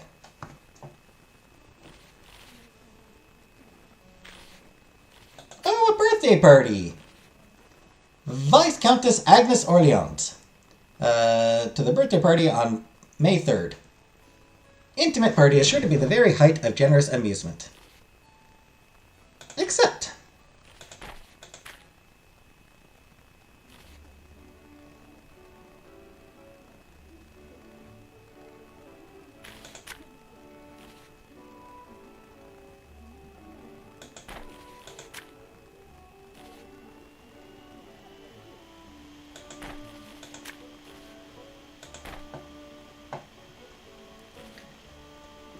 So yeah, I can do that, but first I better sell that gossip.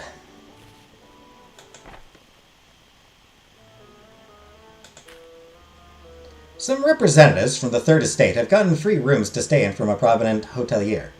However, they've been staying for a long time. Is this a sign of friendship, or are the representatives taking advantage of their host?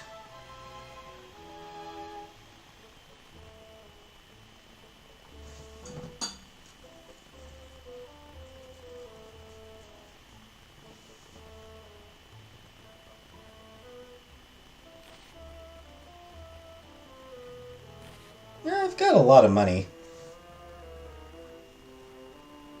But I don't need to worry too much about money at the moment, so... Push the bourgeoisie towards the revolution slightly. And outrageous revolution gossip. An aristocrat challenged a prominent revolutionary thinker to a duel of honor, who dismissed the challenge as barbaric. Is the thinker an enlightened man discarding old unlawful traditions, or simply a coward?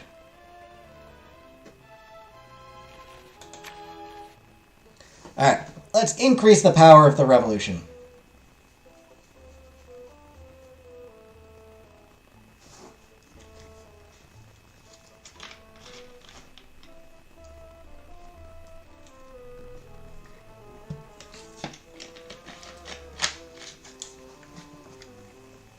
Increase the power of the revolution greatly.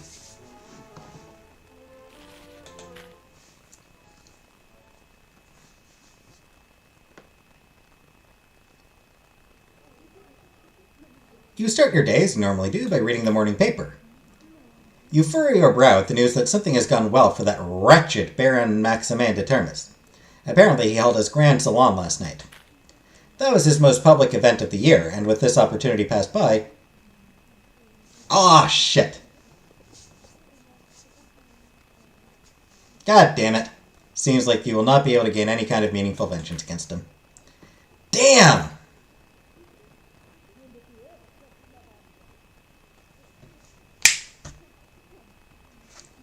Missed my opportunity. I didn't realize this. I wasn't paying close enough attention, I guess.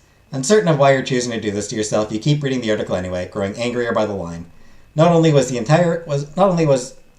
event a staggering success, Maximin was even interviewed about it later. The Grand Salon was a triumph of enlightened works, highlighting the primacy of true feelings and natural law, Maximin is quoted to say. The revolution has gained a little power. Such concerns are beyond the comprehension of the dull creatures that infest our highest social circles, such as that thoughtless Madame de Co. Screw you, buddy. Possessed by a terrible rage, you crumple the newspaper and hurl the traitorous rag out of your window. This elicits some consternation and choice invectives from someone outside, but you are beyond caring about such things. This entire day can already go to the devil himself.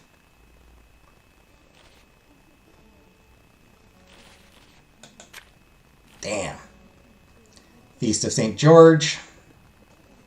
Canto Suzanne Mézières. Sure, why not?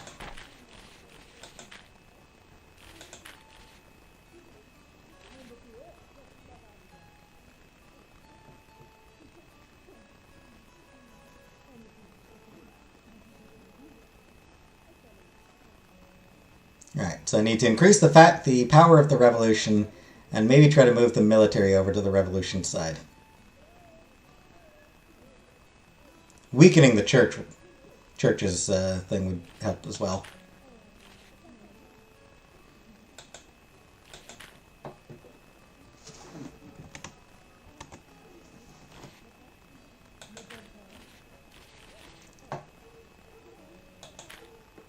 Alright, we'll do this party and then I'll call it an evening.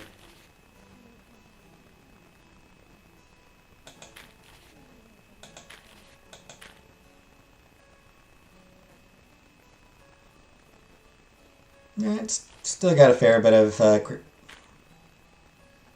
novelty for this one. You like pinky drinking?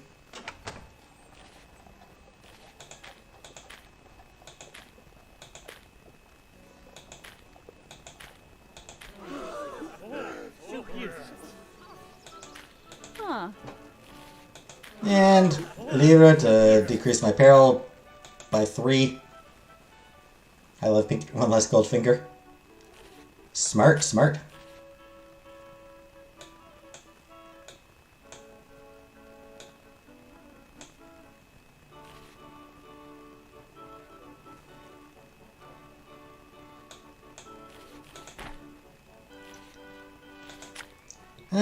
Pair of veterans sharing stories about past glories. Meh. Gains of chance. Meh.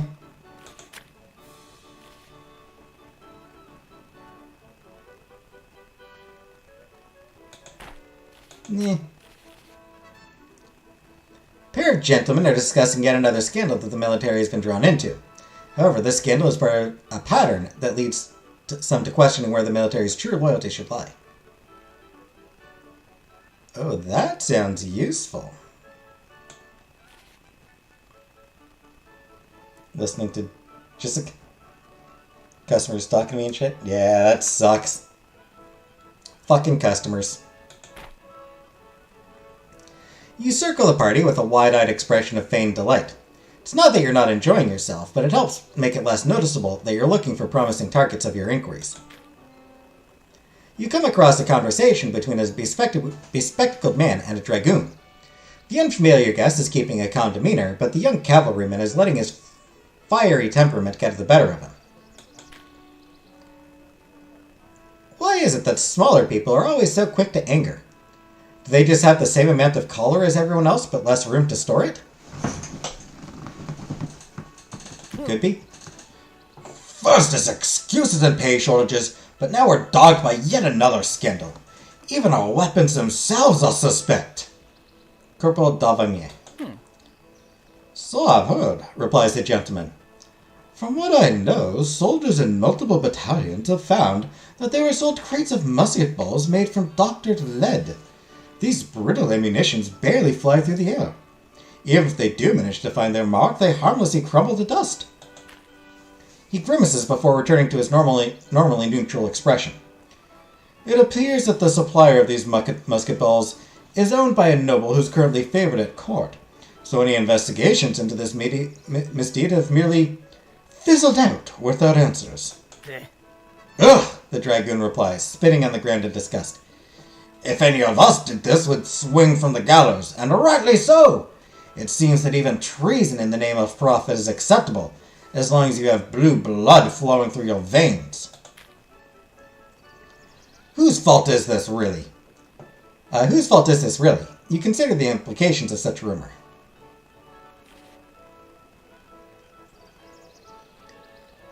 This is the Crown's fault, as they've chosen to ignore an obvious crime.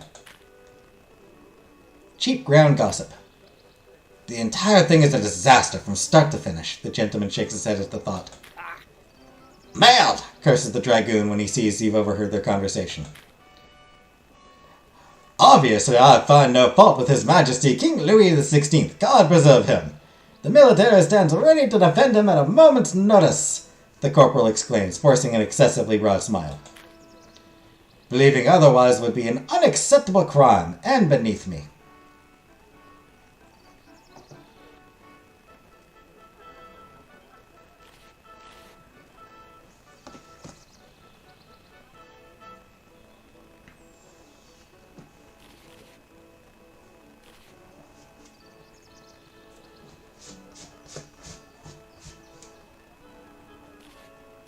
Don't worry, you have my discretion. There's no need to hide your anger.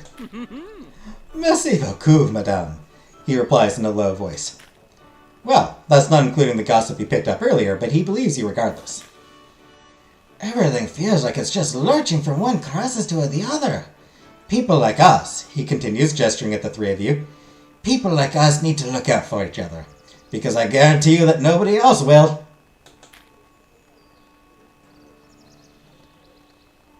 Gained a little credibility, lost a little peril. Oh, hey, nice. Your conversation with the two of them continues at a pleasant pace for some time afterwards. It's nice to actually relax at one of these events. If one isn't careful, they could start to feel like work. And what would be the point of that be? Eventually, you say goodbyes and part ways with them. You scan the party to see if there's anything else you can do before the party ends.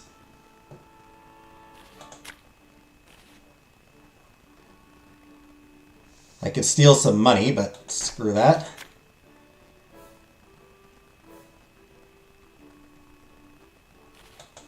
Cheap gossip, meh.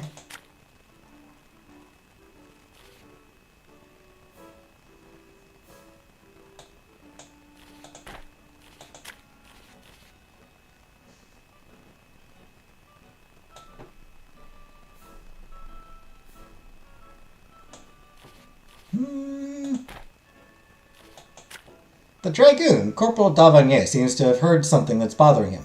Perhaps you could help unburden him of such a worry.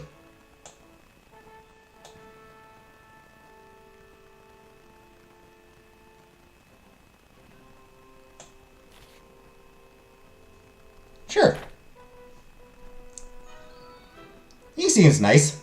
Breaking away from the crowds, you find yourself in a conversation with Corporal Davanier. I mean, unlike most of our unit, I grew up in Paris. My father's a farrier, which is the only reason I even know how to ride a horse.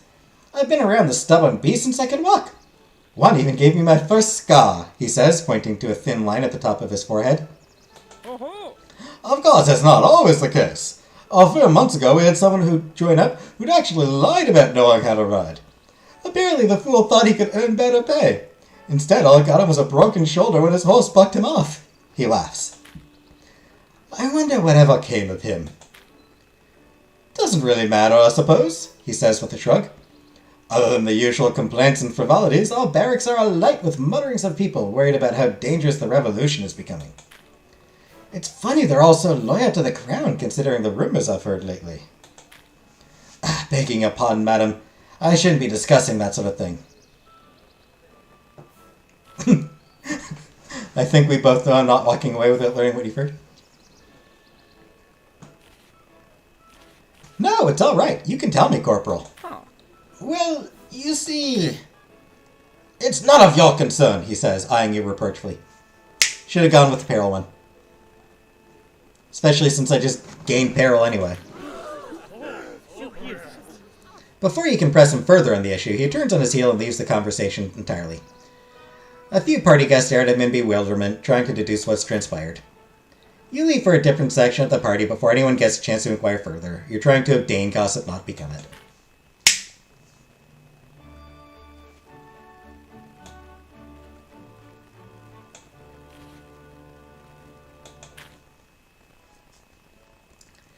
I think I still came away with a little less gossip than I went into that party.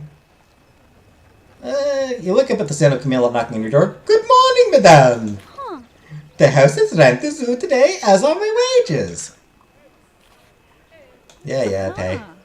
Merci beaucoup, madame, Camille says with a curtsy as you hand her the money.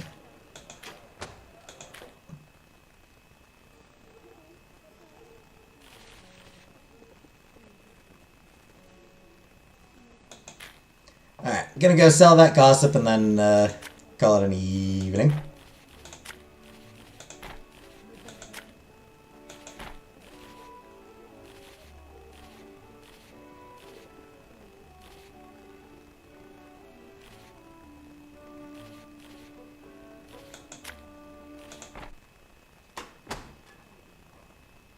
You enter Pierre's office to find Morgan.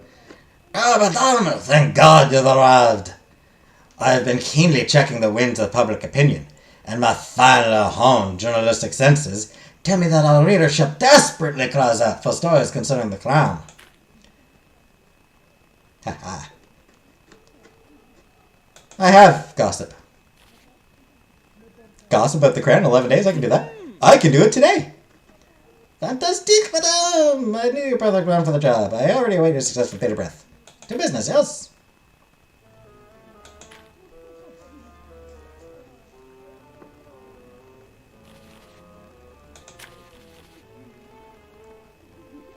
Push the military towards the revolution slightly.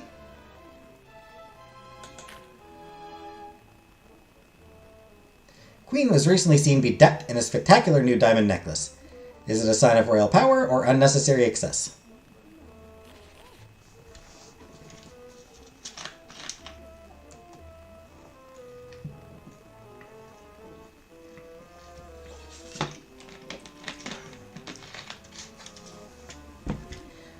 Alright, let's decrease the power of the crown slightly. Take the constellation strategy esteemed readers require. I'll take your order immediately. Whatever.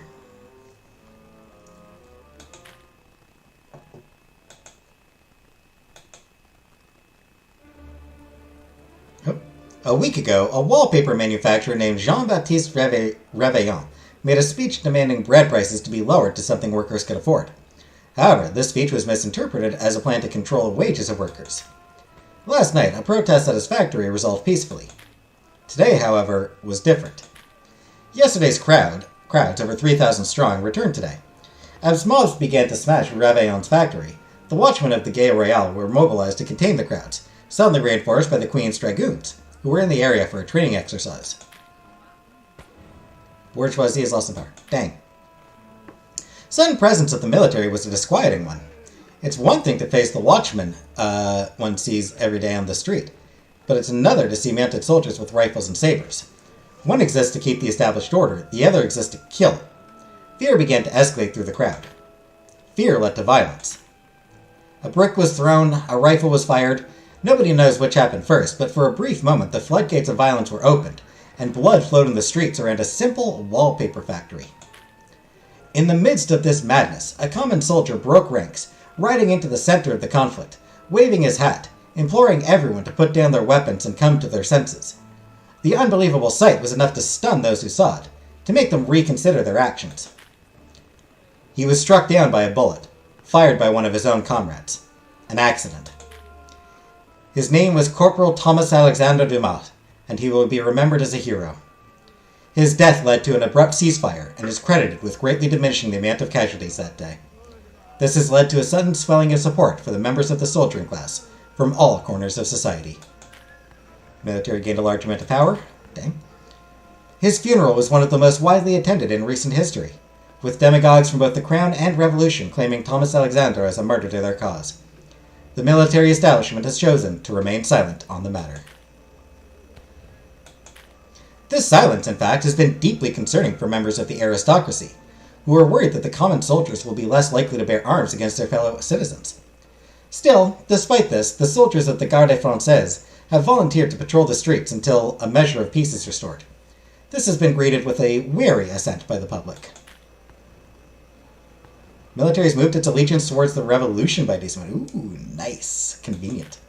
And so, with the loss of a voice pleading for peace, Paris has started to burn. Entering Chapter 2.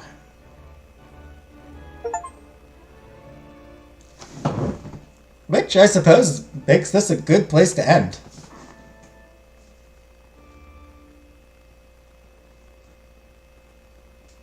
We have reached Chapter 2 of this game.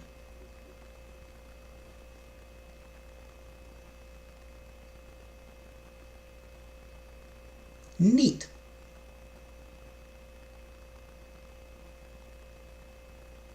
Though one of our romantic interests is dead now. One of the love options is dead. I lost my chance at vengeance towards Maxime. May have lost another chance to meet with or I did lose another chance to meet with that painter lady.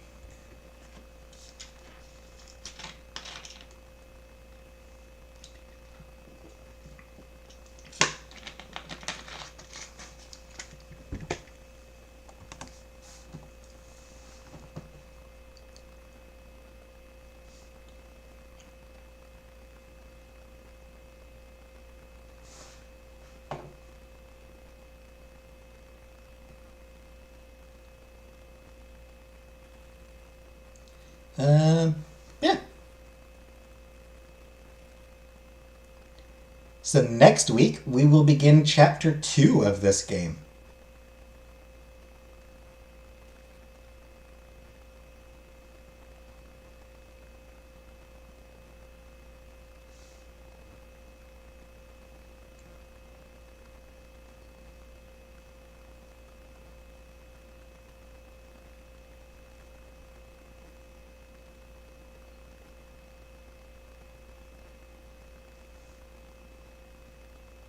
So thanks for coming tonight. And, see you next... How many are there? No idea then. I have no idea how many chapters there are. I'm not sure how many chapters this game is. But... we've already made a significant... I think we're already a significant way through. The game is supposed to be like 10-ish hours. And I mean, yeah. Add a little bit, just because I'm reading it out loud and everything. Getting distracted by talking to people.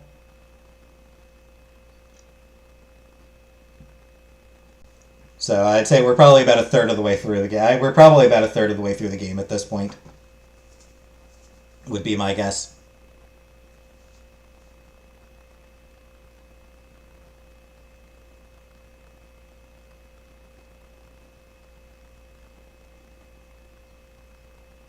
So anyways, thanks for coming. Thanks for watching. And see you another time. Good night, 4 of you who are still here.